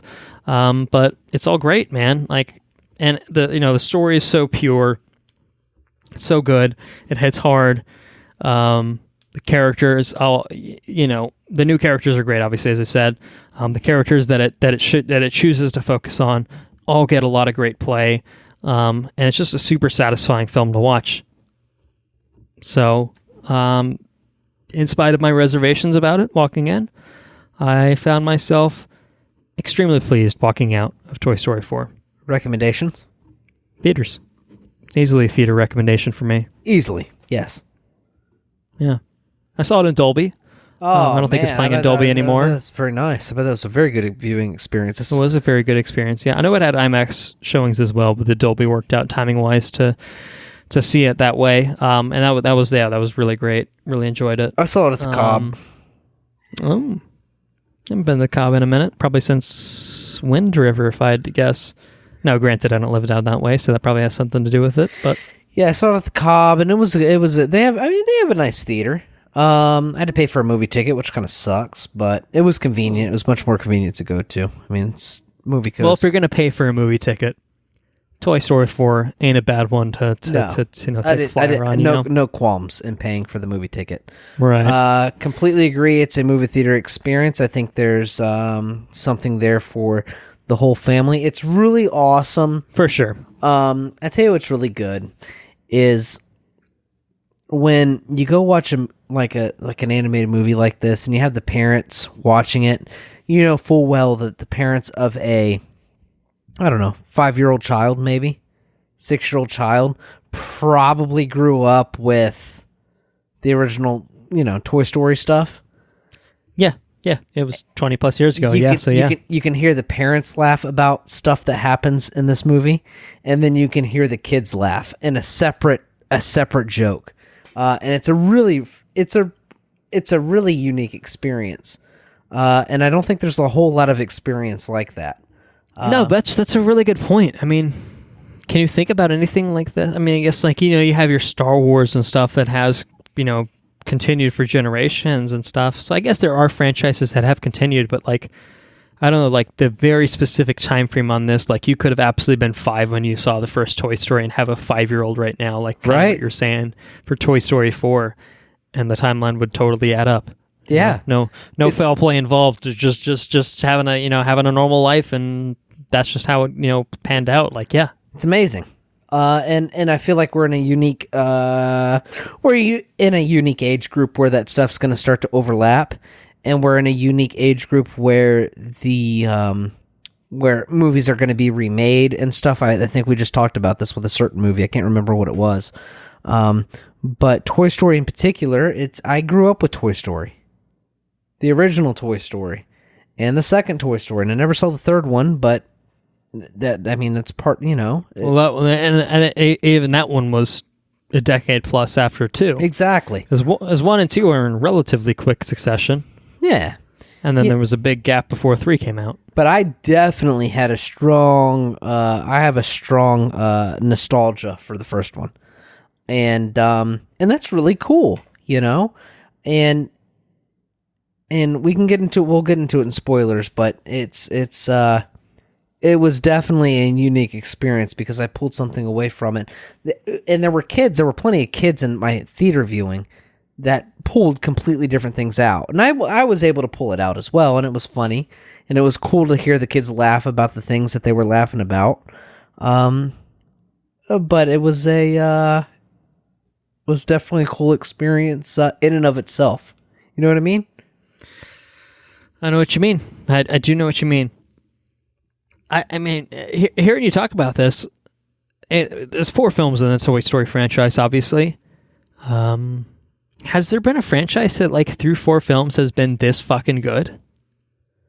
I know that, the first 2 have, 100% on Rotten Tomatoes, and 3 and 4 have, no lower than, a 98%, which is batshit. I don't know what the average ratings are on those, to be fair, so what does that mean or whatever, but, that means that between 4 films, a consensus of at least 98% of critics liked the film. That's insane, is it not? Yeah. No, I mean, it's Toy Story. Usually after you do at least 1 or 2, maybe you miss a trick. Your trilogy is just you run out of ideas or you rush it or something or another. And Toy Story, maybe by virtue of the fact that 1 and 2 they hammered those out quickly and people really liked them at the time. Still like them, obviously. And then 3 came out many years later, and then 4 came out many years later after that. Maybe that's why it's kind of avoided the curse of franchises just it's got to be relegated to cash cows and stuff. It's got to be the property in of itself. It's got to be the idea of a story being told from a toy's point of view. You know what I mean? It's a universally acceptable idea to have this story told. It's don't get me wrong, you could tell it very poorly, but the concept of this toy being the point of view character and being passed along from generation to generation is a very unique idea, and it's really touching. It's incredible. It really is incredible. It hits home. It does hit home. It doesn't matter if you're the adult or the child. Right. The child's going to identify with the toy, and then and then the adult's going to identify with the age of the toy, and it's fucking incredible. What an idea! Yeah. Well, maybe that's it. Maybe that's the secret. We've cracked it. We've bloody cracked it, mate. Let's do spoilers then. Yeah. Let's get into spoilers. All right, full spoilers for Toy Story 4. Toy Story 4. That's the one we're talking about. Yes, it is.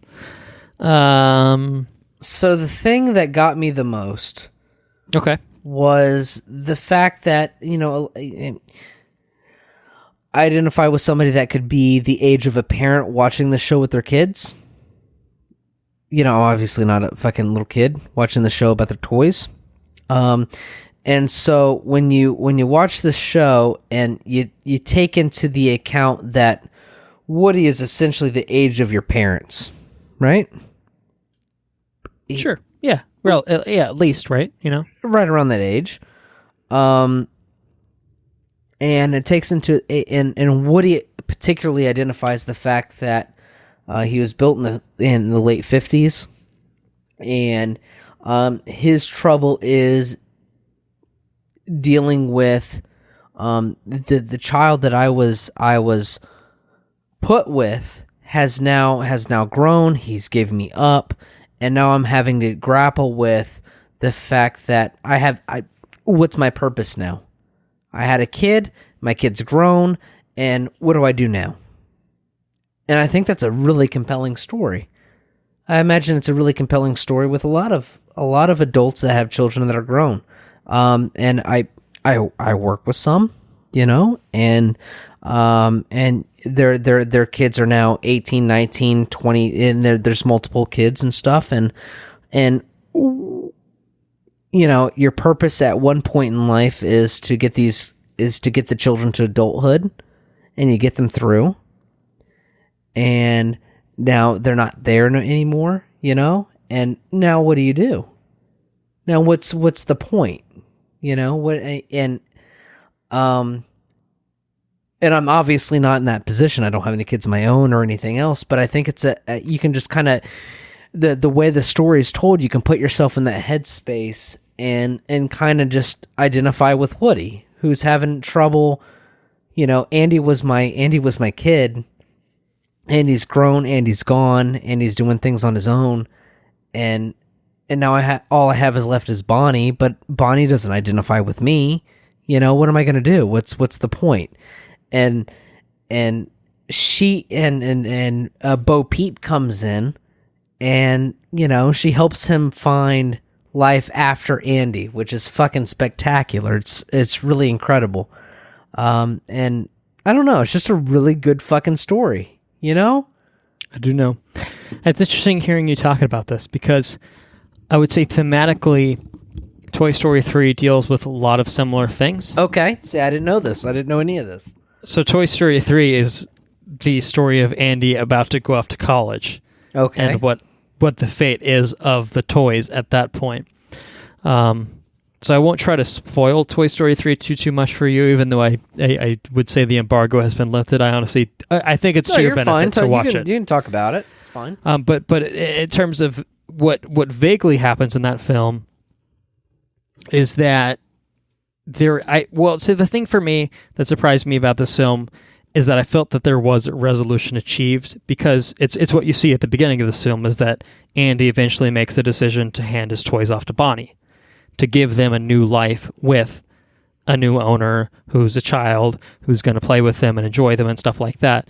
The thing that's interesting about this film is that Woody doesn't occupy the role for Bonnie that he once did for Andy. Correct. And so he's left feeling incomplete as a result of that.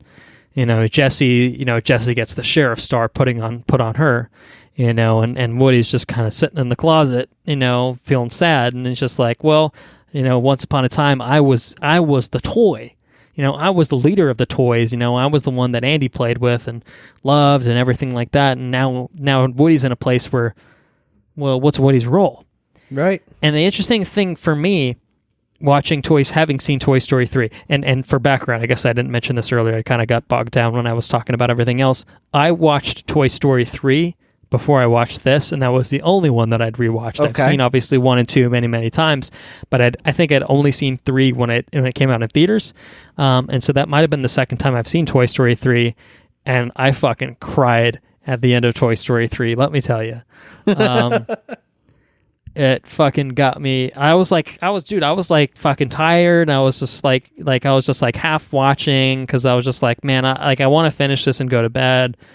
But then like the finale rolled around, and I got like super fucking emotional about it, and I was just like, dude, this is fucking, it's some real it's shit. exactly what we've already talked about. It's just like, it just hits those fucking notes for adults, because it's just right on point. And it was very much about the whole idea of like you're an adult, and you're like letting go of like your toys. And my mom's probably listening to this thinking like, hey, asshole, you have like 900 Funko Pops in your goddamn room, so you clearly have never let go of your toys. That's true to some extent. But hey, man, I had a lot of Marvel Legends back in the day, I'll have you know. You did have a lot of Marvel Legends, that's it. You let go of them. They went on eBay and funded a PlayStation 3 purchase for me at one point in my life, so I had to let go at some point. Let's just say if those guys were sentient, they were fucking pissed. But I'm sure they have a nice new owner. Especially Silva Sufa. Silva Galactus.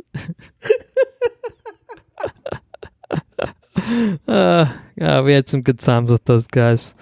But yeah. No, but the story beats hit really hard in 3, because it was exactly that. It was letting go of kind of like the things that really mean a lot to you, that, you know, now that you're, you know, a little bit older, like, you know, they don't mean as much to you, but you still have that sort of nostalgia for them.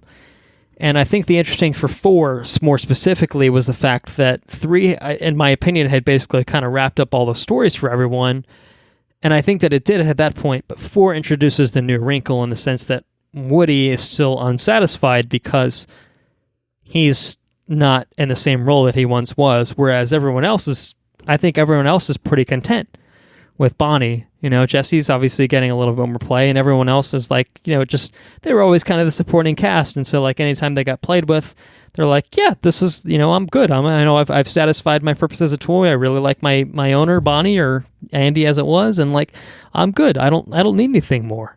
And Woody's kind of the odd man out, where he doesn't have that, and he's always kind of felt like this sense of incompleteness. And so in Toy Story 4, you see what happens with Bo Peep, and Bo Peep is not in Toy Story 3 at all. So all of that happens prior to Toy Story 3. There's like a line in Toy Story 3 about like, hey, we lose some toys along the lines, and someone kind of mentions Bo Peep, and there's like a sad look from Woody. And to see that filled in Toy Story 4 was really fucking cool. And to see her come back and be like fucking badass. She was badass, right? Yeah, Bo Peep's like I love that. Fucking cool. She's got that like cape and shit. That was so cool. I loved that. And to see Woody kind of just taken aback by like, hey, Bo Peep has kind of been on her own for like years and years now, and she's okay with that. Like, she's adjusted to it, and she's gotten used to it, and she's like, actually, this is kind of my thing. Like, I like this more. Yeah. And to see someone like Woody, who seemed like he found his purpose at the end of Toy Story 3, to go through what he has gone through in Toy Story 4, and then to be reunited with Bo Peep, who obviously, he's had a little bit of a thing with Bo Peep, or whatever, Yeah, but he finds his... I don't know how that works with toys or whatever, but Buzz and Jesse have their thing, and and Woody and Bo Peep have their thing.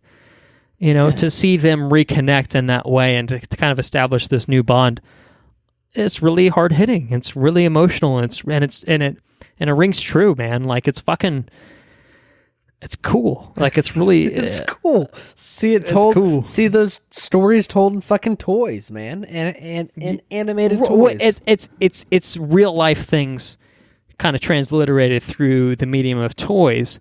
But there is kind of the kind of just subtext, or I guess the text, I guess, of them literally just being toys. You know what I mean? And you have the kind of meanings that it takes on for you and myself. I'm sure you had a few toys in your childhood, if I had to guess. That meant a little thing to you. Once upon a time, and maybe you don't own them now, but you can think about it and you're like, oh man, that was fucking cool. I really liked that toy. Like, that was a big part of my childhood. I can look back on that.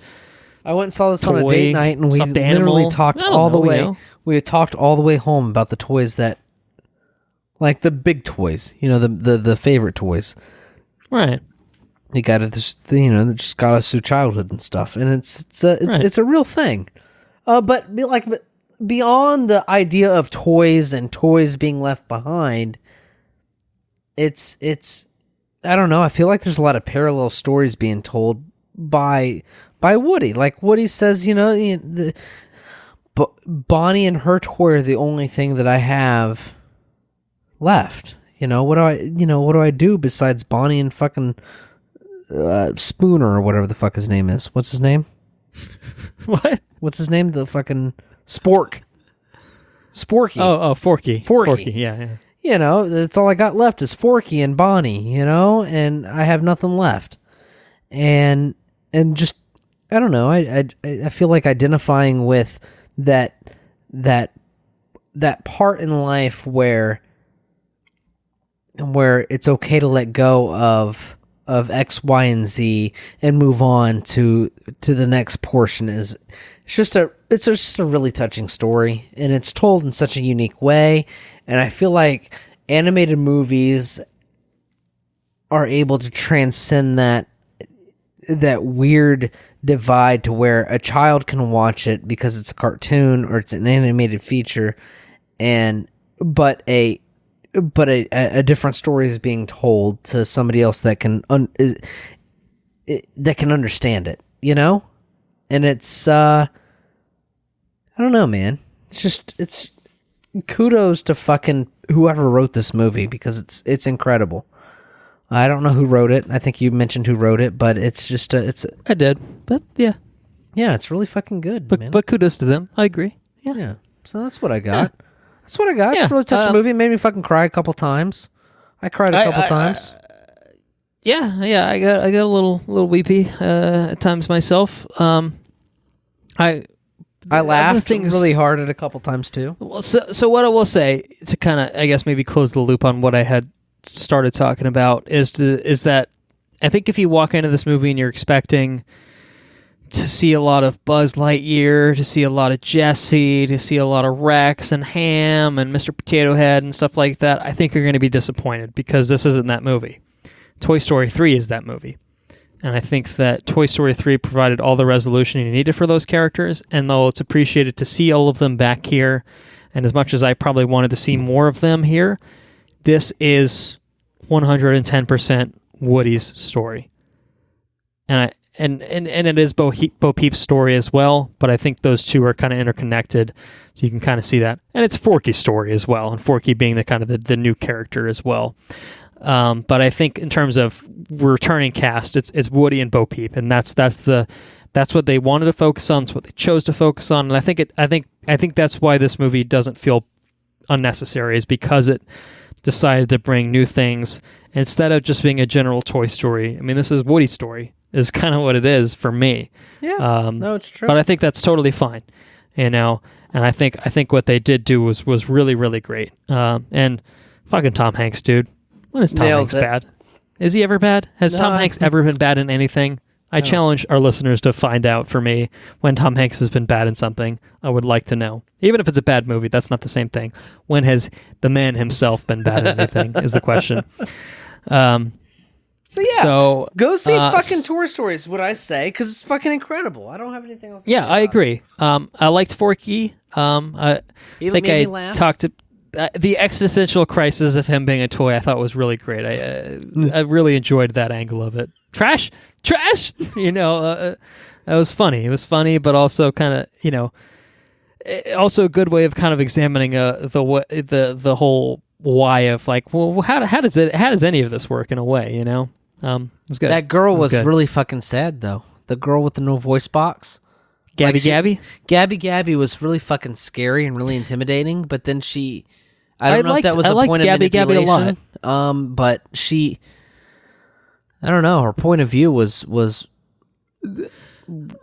I liked really that she just wasn't an outright villain, like she was the antagonist for the movie, but she was obviously faceted. She had some unsavory methods, but she was certainly a sympathetic character, and even probably like half to 2/3 of the way through the movie, like Woody is kind of just like, yeah, all right. And tried to help her, and they never went back on that. That's what I appreciated, was that, like, even after, like, because there's the moment where she gets, rejected by the little girl, and I laughed my ass off when that happened. Yeah, but, like, at the same time, for her character, like, you could see her just, like, snapping, and being like, I'm gonna fucking kill every toy I ever see in my life again, or, something like that. But, like, no, like Woody and company went out of their way and be just like, hey, that kid's an asshole. We'll find you a good kid, or, you know what I mean? If you don't get off the fucking shelf, you'll never know. Right. And I thought that was really sweet. There's a fucking story about rejection, which is something that everybody has to deal with. And there's a lot of fucking things in this movie that are just really touching, and it's just a really good movie, man. And just eminently relatable. Yes. Yeah, exactly. Yeah. All right. Well, what's your... This is a tough question because I know you only watched the first one relatively recently, but if you had to guesstimate, what would your favorite film in the Toy Story franchise be? Oh fuck! I didn't see 3. I didn't watch 2 recently. It's probably not 3. I will acknowledge that. The first one was really good. I feel like I connected more with this one than any other one. Than the first one? Yeah, I mean, the first one, I'll be honest with you, I watched the first one the other night. It still made me cry when Buzz Lightyear fell from the, he realized he wasn't a fucking space captain or whatever, a space ranger, and he fell and he broke his arm. that was still pretty kind of sad. That still hit me pretty good. But I feel like there's a lot more facets in this one, and a lot more relatable things in this one. Sort of like onions. It's got layers. It's got layers, right? Wait, hold on. That's the wrong animated franchise that I'm referencing. Yeah, you're referencing the Shrek. That's right. Yeah. Well, I caught on to that shit because that's all I watch is animated movies. Yeah. So I would say Toy Story 4 is my favorite in the franchise so far. All right. I've always loved 2. The one with I think Zorg? 2 has always been my favorite. What's that? Zorg? Right, yeah, and it's got the prospector. It's got that the prospector and that guy that restores Woody. Right, yeah, and Jesse, it's I don't know, man. I've always had a soft spot in my heart for number 2, so I haven't seen it in a while, so maybe I shouldn't say that's my favorite, but it might be. I don't know, it was a tough question. I wish I had a chance to rewatch all 3, but I really wanted to make sure that I had seen 3 before I walked into 4, but they're all fucking worth watching. So make sure you see 4 in theaters. I think that's the final message in regard to Toy Story 4 that we have to see is go fucking see it. Go fucking see it. What are you doing? What are you doing for life? Just go see it. I agree. I concur. Yes. Well, there you have it, my friends. Andrew. It's been a little while since we've convened for proper regular episode recording. Have you been up to anything exciting? I've been bowling. You've been bowling? I've been bowling. I scored over 125 points, which is a feat for me. You say 120s? Yeah, 120s. I was in the 120s. That's a pretty solid score, yeah. Yeah. I did some strikes and shit, which is pretty cool. I've been to Topgolf. Sucked ass. Is that your first time you'd ever been to Topgolf? Yeah, and I really thought it was really fucking cool. I think Topgolf is incredibly fun. Yeah, but goddamn, am I terrible at it? I'm real bad. So at bad. It. Yeah, but so bad. I want to go back. I don't fundamentally understand how to hit a fucking golf ball. Apparently, that's it. What else I've been doing? I've been going to a lot of country bars. Seems like once a week. Where the fuck is Topgolf out there? Is it in Tampa? It's in Brandon. It's at Brandon, I think. Okay. Anyway, it's pretty cool. Country. The Bull. Clubs, bars? I've been to the Bull a couple times. I used to have a very bad, real classic of the area. Sure. Yeah, I used to have a real problem with the Bull. But I've been going with a certain lady, and it's kind of alleviating the stress. Changing your tune, eh? Yeah, I have a good time now, which is definitely good. Which is cool. I haven't been watching much of anything. I did get sucked into this card game called Mage Wars. There's 2 different kinds of Mage Wars. There's Mage Wars Academy, and then I think there's Mage Wars University or something like that. One has like a grid pattern thing in which you place cards on a grid, which is not the one that I play. I just play the straight out card game, which I think is Mage Wars Academy. There's a different set of cards. And turns out it's pretty cool. Kind of really like it. Kind of having a lot of fun with it. And what else has been up to? I finished Good Omens, which I think we talked about that last time or a couple episodes ago. Yeah, I think you finished it a little while back. Talked about it. Still good, I assume. Yeah, still good. Yeah. And I think that's about it. I want to watch Midsummer. That's coming out Friday, right? I think or so. Somewhere on there. This weekend at least, anyway. Yeah, I want to watch Spider-Man. Sure. And I want to watch Chucky. So there's a couple movies that I want to go out and watch this week. I know my lady friend is going to be working the majority of the week, so I might try to start inching out and starting to watch these shows, these movies and stuff while she's at work. And we'll see what happens. You do some double feature actions, man. Maybe. That's the way to do it. We'll see what happens. I know I have Thursday off. You're already at the fucking theater? Why not, man? Yeah. We'll see what happens. So I got Thursday off, got the 4th of July off, which is a days off are a rare occasion. So I intend to make the most of my day, whether that's playing golf. I do have golf secured, so I could go golf. Go golf. Or I could go watch a bunch of movies. Could watch movies. What are you going to do? Decisions. We'll see what happens. Probably be some fireworks at night if I had to guess. Yes. Bold prediction. Hot take for the episode. Fireworks on 4th of July. Oh, Who would have thunk it? Whew.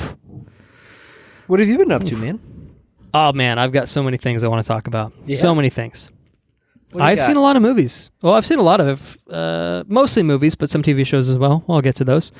Well, off the top, I should obviously talk about Men in Black International since I talked about it earlier. I don't have a whole lot to say. As I kind of probably alluded to, it was not, in my estimation, worthy of having a whole episode to itself. I will say, I know it's been savaged in terms of the Rotten Tomatoes tomato meter. I think it's at like 20-something%. Woo. I don't know what the average rating is on it. I will say it's totally fine. Totally fine, okay. Completely fine. It's probably a 4 to 5 out of 10 if I had to kind of put it on that sort of scale. Tessa Thompson, Chris Hemsworth, super charming, pretty great fun together. Let down by, I think, everything else. Oh, and Kumail Nanjiani is great in it. I think he's great in it. Who's that guy? He's in the movie or in general? Yeah, just in general. What else has he played in? He's in Silicon Valley as one of the leads in that. He's great in that. He was also one of the leads in The Big Sick, which I know I talked about whenever year that came out. That was a great film. Okay. I enjoy him and everything he's done, I would say. He's also in, have you seen the trailers for a movie called Stuber with Dave Bautista? Yes. Oh, okay, that guy. He's the cab driver in that. Okay, right so on. that's Kumail Nanjiani. Gotcha. He plays like a little alien guy in Men in Black, and he's totally fun in it. And it's a totally fine film. I think my biggest issue with it is that it adds absolutely nothing to the Men in Black franchise, and it's just the most forgettable fucking kind of movie you could think of. Just very bland, by the numbers. Nothing happens. Everything is super predictable. But I would say that like the cast is pretty charming overall, and that's about it. I mean, that's kind of all it has going for it. You know, I don't think it's so bad. Like, I guess if I had to assign it a positive or a negative review, I'd probably lean more on the negative side of things because it's just nothing, and it feels like bad. If you were going to revive the Men in Black franchise to do a spinoff of it, do something remotely interesting with it instead of just doing a light retread of the original trilogy, but not as good. I guess maybe better than 2, I suppose, but that's kind of where I stand with that. So that's that's it. Men in Black International. It's totally fine. If you have any desire to watch it, feel free. It's not gonna I don't think it's gonna blow your mind. Maybe it will, you know. That's your call, I suppose, but I don't think it's anything worth rushing out for. I think there's other movies you could see in theaters that are probably more worth your time, such as Toy Story 4. I've seen a few other things in theaters. I watched the Avengers Endgame re-release. I don't know if you heard about this. That there were a clip of the Hulk. Yes, that's correct. About the extent of it. Yeah, and it didn't look very good. Well, so basically, so for anyone that doesn't know what's up, Avengers Endgame, they got a slight re-release. They expanded the theater count for this past weekend, at least when I'm recording it anyway. I'm not sure when you're listening. Sorry, can't help you there. And they added about 6 minutes of footage that was played after the credits. So the whole movie is exactly the same. You know, still the same 3-hour movie. Really, really enjoy the film. As a side note, I hadn't seen it in a few weeks. Saw it for the 4th time this time around, and I think it's still a phenomenal film. I wish they'd put it out in IMAX or some sort of premium format. I would have fucking jumped all over that, but I wanted to see it ahead of Spider-Man coming out, which is technically out as of recording this episode, but neither of us have seen it yet, to my knowledge. So the movie itself is still great. So what I'm about to say is not related to the movie itself. If you haven't seen Avengers Endgame for some fucking reason, go see it. You know, it's only like 20 million away from conquering Avatar. I don't know if it'll do it or not at this point, but hey, what do you know? Oh, there was the one guy. It was actually relatively crowded. It was a smaller auditorium, but it was probably about half full when I went in. And there was a guy that kind of walked in a little after me that sat kind of a little bit more in front of me. and he kind of eyeballed the audience around us. And then the movie was probably going to start in a couple of minutes, and he's just out loud. He's just like, "Avatar sucks," and he just sat down, and everyone just kind of started laughing. So respect for that guy. It was fun. Yeah. It was fun. The extra footage was a Stan Lee featurette, which I'm sure will be included on the Blu-ray, which was really sweet, really touching, of course. But yeah, again, I think that'll be out on the extra features, the special features on the Blu-ray. And then there was a deleted scene of the Hulk jumping into a burning building and rescuing a few people, which is apparently intended to be Hulk's introduction. But they cut it, and it ended up just being the diner scene where he shows up and he's just, the 5-year time jump. It's Professor Hulk. What's going on here kind of thing. Right. It's not a bad scene, I guess, but the problem is that all the CG for it was completely unfinished and left as unfinished, and why would you waste the money and time to actually finish rendering it? But it looked goofy as shit, and so everyone was just laughing at it because it was just like a goofy ass bad 3D render that really none of the voice, like Ruffalo had obviously recorded all the voice lines over top, but none of the mouth was animated. So it was fine, but it was just kind of that's something you'd watch on a Blu-ray and think well, I'm sure they would have finished it if they wanted to put it in the movie, but to see it in theaters in that sort of state was just kind of oh, this is a bit fucked. And then there was about a 1-minute clip from Spider-Man Far From Home, which I won't talk about because it spoiled the whole fucking movie. No, it didn't. It's mostly stuff we'd seen from trailers. Involved a certain Jake Gyllenhaal. I'll say that. So it was fine. I mean, I wanted to see it for the Avengers part of it as opposed to the extra stuff. I just saw it for the extra stuff, and I got a poster out of it. So they had the poster with the fucking Infinity Gauntlet and shit. So that was cool. Yeah, totally. Where's I think it might be the Stark Gauntlet. That's the picture. I don't know. I have it. It's up in my closet. It's fine. I saw The Dead Don't Die, the Jim Jarmusch film, the zombie film with Bill Murray and Adam Driver and Tilda Swinton, which I think we might have talked the trailer for this a while back and thought it looked pretty cool. Yeah, it was totally awesome. It was not great. It was not great. Cast was totally fun, totally charming. I enjoyed certain things of it, but the trailer was a lot better than the film. There was a lot of political messaging in it, but very heavy-handed political messaging in it. That's kind of lame. Okay. Beat you over the head, and it's just look, dude. I think this might be your kind of thing. I don't really know. I'm not a big Jim Jarmusch fan. But just to say that I dislike his stuff, I'm just not familiar with his stuff. But it didn't work. It didn't mesh with the rest of the film, and there was a lot of characters that were just in there, and nothing happened with them. Very little payoff. I don't know. I didn't hate my experience with it, but I just felt it was completely mediocre.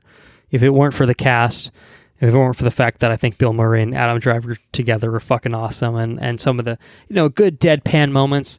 And some fun zombieism type stuff. It just didn't build anything consequential. It just didn't add anything new. Nothing for me for there. I saw Child's Play 2019, the reboot, remake, reboot, however you want to classify it. With Aubrey Plaza, someone both of us might like. Yeah, a bit. Child's Play. I thought it was all right. I thought, for as far as horror things go, and as far as remakes in particular go, I thought it was solid enough. I thought that the design for Chucky was absolutely fucked. But it kind of worked at the same time. You could see it in the trailers, and you're just like, oh my god. For me, it's kind of a question of why the fuck would any mass manufacturer ever design a doll to look like that, to be on the market, and think that people would be okay with it. They look that fucked up, huh? Well, it's just, I don't know, it's just the design of it has just looked fucked. But the thing I liked is that they leaned into it just being fucked looking. Like there's a whole sequence of, I don't think this is a spoiler.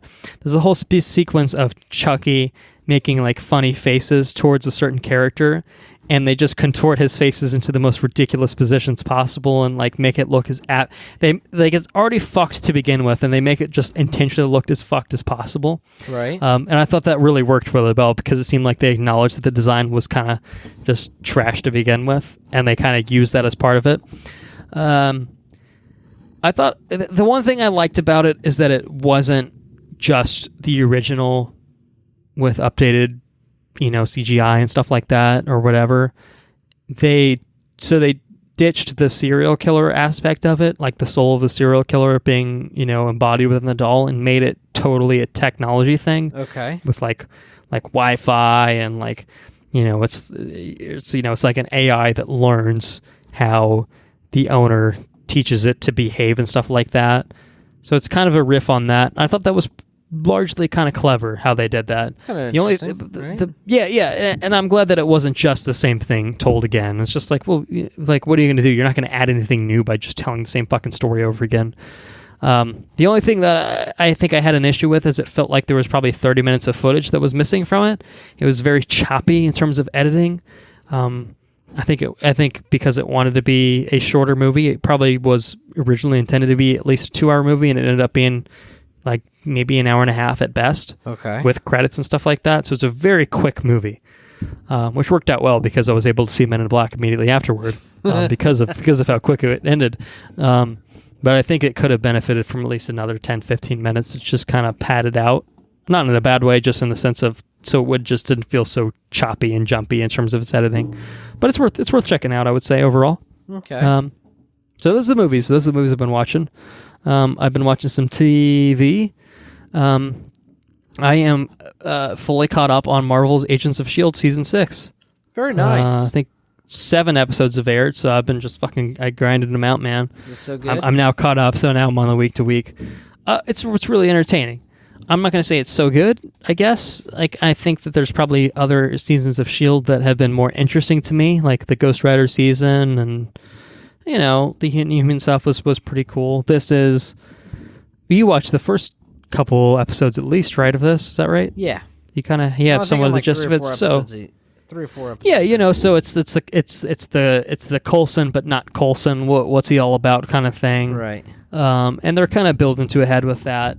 So it's pretty much the thing I like about it that they've kind of had this split between the storylines where it's the Earth-based storyline with the fake Coulson, and then there's the Gemma going out and looking for Fitz storyline in space. And I really liked how they've handled both of those. I think that the individual storylines are pretty interesting, not like blowing my mind or anything like that, but totally fun. I think all the actors have really sold it. I'm enjoying that they've somehow managed to bring Clark Gregg back into the show, into this, kind of fashion with Sarge, the not Coulson character. I'm curious to see where they handle that. I would say through 7, we know why he's on the planet, but we still don't know what's going on with him personally and what that is. So I assume they'll probably drag that out for most of the season because this is a shorter season. It's only 13, I think, for the season. So right. I've also started Young Justice Invasion, which is the second season. About 6 episodes in, I want to say. The first season of Young Justice was phenomenal. For anyone that didn't hear me talk about it however long ago and say that it's fucking amazing, it's absolutely worth your time on DC Universe is where it's available right now. Young Justice Invasion, interestingly enough, there's a 5-year time jump from the end of season 1 to the beginning of season 2. And for a show that revolves around characters that are around, teenagers, it's really fucking interesting because the characters that were teenagers in season 1 are now adults in season 2, and they're the kind of the ones leading the stead. And there's a lot of new blood that gets introduced into season 2. I guess I wasn't expecting that, but it's really interesting, and it's made for kind of interesting storytelling decisions for them to explore where things have been over the past 5 years and where things are now and where things are moving in the future. So Young Justice continues to be great. Absolutely recommend it. And I also recommend Phoenix Wright Ace Attorney, the video game about the trilogy on Switch a couple weeks ago. I know I talked about it. I've solved at least one more case. I've managed to successfully defend myself, Phoenix Wright, and avoid being found guilty of murder because I didn't do it. Damn it! Objection. So really, really fun. I'm having a lot of fun with that. I've kind of been playing it slowly but surely. I kind of have to be like, it's very text heavy, so you kind of have to be like not like super drunk or like not like super tired to play it, because you need to be able to kind of understand it and put two and two together to solve kind of the puzzles that form what you're doing when you're solving your case. But it's really fun. I really enjoy it. So anyway, all that is it, I think. Do you have anything else you thought of in the interim? No, while I was rambling on a bit. That's about it. Very cool. Very cool. Thank you all for listening. Hopefully we'll get back to a relatively normal-sized episodes in the future. Now that I think going forward, we should be on a pretty regular recording schedule. Knock on wood, but I think we should be all right. We were kind of playing a little bit of catch-up with news this week and got a little alcohol-y and rambly and such, as we are wont to do. But yes, thank you nonetheless. And again, I know I've said it already, but thank you again for anyone that has supported us through our 100 episodes of release. You know, I think it is a big milestone, and I would again encourage anyone that's listening to this fresh to check out that episode and at least give it a crack and see if it's anything that might get your interest. If you have enjoyed what you've heard on this particular episode, or if you've enjoyed what you've heard in episodes past, we encourage you to spread the word. Let your friends know about us. Retweet, something like that, or like a share on Facebook. I think that's what the button is.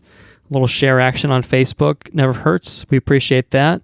We try to help. Well, we're not really helping anyone, but maybe helping someone's day get by, I suppose. But we're trying to entertain. Andrew and I have fun conversations on the regular, and oftentimes we are inebriated while we do them. So sometimes that helps, sometimes that inhibits them. What are you gonna do? But we're here to have fun. It's not a serious venture for us. It's absolutely an outlet in a way to talk about things that we do. And so if anyone enjoys that atmosphere of it, maybe don't expect anything hypercritical of anything. Except maybe Game of Thrones Season 8. I don't know. We'll find out. Or you'll find out, I suppose, when you listen to it soon enough. Point being, hey, take it for what it is. Enjoy it for what it is. And if you have enjoyed it for what it is, maybe someone else will. So that's our pitch. That's our very small pitch. If you enjoy it so fucking much that you say, hey, these guys deserve money for how fucking great they are, I don't know where your state of mind is. I question that personally, but I appreciate it. We are on Patreon. So our Patreon situation is a little wonky right now. Not super wonky. We're going to get it back on track very soon. But how it works with Patreon, for anyone that hasn't heard our spiel in a little while, I'll refresh your memory. $2 a month will get you access to, first of all, early access to any of our regular episodes that we put out, such as this one, such as the Game of Thrones Season 8 episode, which is actually technically up on Patreon as of the recording of this episode and by default the release of this episode. Our Spider-Man episode coming up, that'll be up a little bit early, probably a few days early if I had to guess. You get a time, if you're wanting to hear us effectively as soon as we record it, that's going to be the way to do it. But our bigger incentive is that we're going to do a series of bonus episodes. Well, not a series of bonus episodes, but we're going to do bonus episodes typically on a monthly basis. We just wrapped up our series of Game of Thrones episodes, of which Season 8 will be out shortly. Past that, we haven't decided exactly what we're going to do, but I think we're going to do kind of one-off self-contained episodes is kind of the plan for the imminent future. So that'll be something for you guys to check out if you're interested. We haven't decided exactly what our next bonus episode is going to be, but we have some ideas, and as soon as we do have, an actual decision made, we'll let you know, of course. So that's it. That's Patreon. If you want to support us on Patreon, head to patreon.com/watchreviewrepeat, or you can head to our website, watchreviewrepeat.com, and click the premium tab in the top left, and then click the Become a Patron button. It'll end up in the same place, so whatever's easier for you.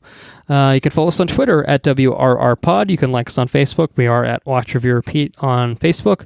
If you have any questions, comments, or suggestions about anything, please send that to our Gmail account at watchreviewrepeat@gmail.com. We would like to bring the listeners' corner back, in the near future. So anything, really anything you've been watching, doing, anything, let us know. Maybe not literally anything, but so something that you think we'd talk about, I think would be good. I think, and anything you don't. Yeah. Our intro and outro track is Mechanolith by Kevin MacLeod, licensed under the Creative Commons by Attribution license. It's the 3.0 license. I should note that. Our next episode will be on Game of Thrones Season 8. Look forward to that. Following that, we will do Spider-Man Far From Home. Our current intention is to bring our resident Marvel expert, Mr. Enrique Jamie, back into the fold with us. So almost certainly that will happen. We'll just have to figure out the timing and make that work. Really looking forward to seeing Spider-Man. As a side note, this episode should be out around the 4th, maybe around the 4th exactly, or after the 4th. Spider-Man kind of had a weird release date of the 2nd, kind of a midweek release, I think, to get it ahead of the holiday. So get out and see it, because we're going to be talking about it soon. So make sure you're prepped. Make sure you're prepped for the next regular episode of Watch Review Repeat. With Spider-Man Far From Home. Or watch Game of Thrones Season 8 if you haven't actually, don't do that. Just listen to our episode. You'll be fine. I think you'll be fine. Maybe don't watch it. Or do. It's up to you. It's fine. Doesn't matter. But that's it. At long last, that is it. Sorry, guys, for having this one being such a long episode. Like I said, hopefully we'll be back on track with some more decent-ish sized episodes in the future.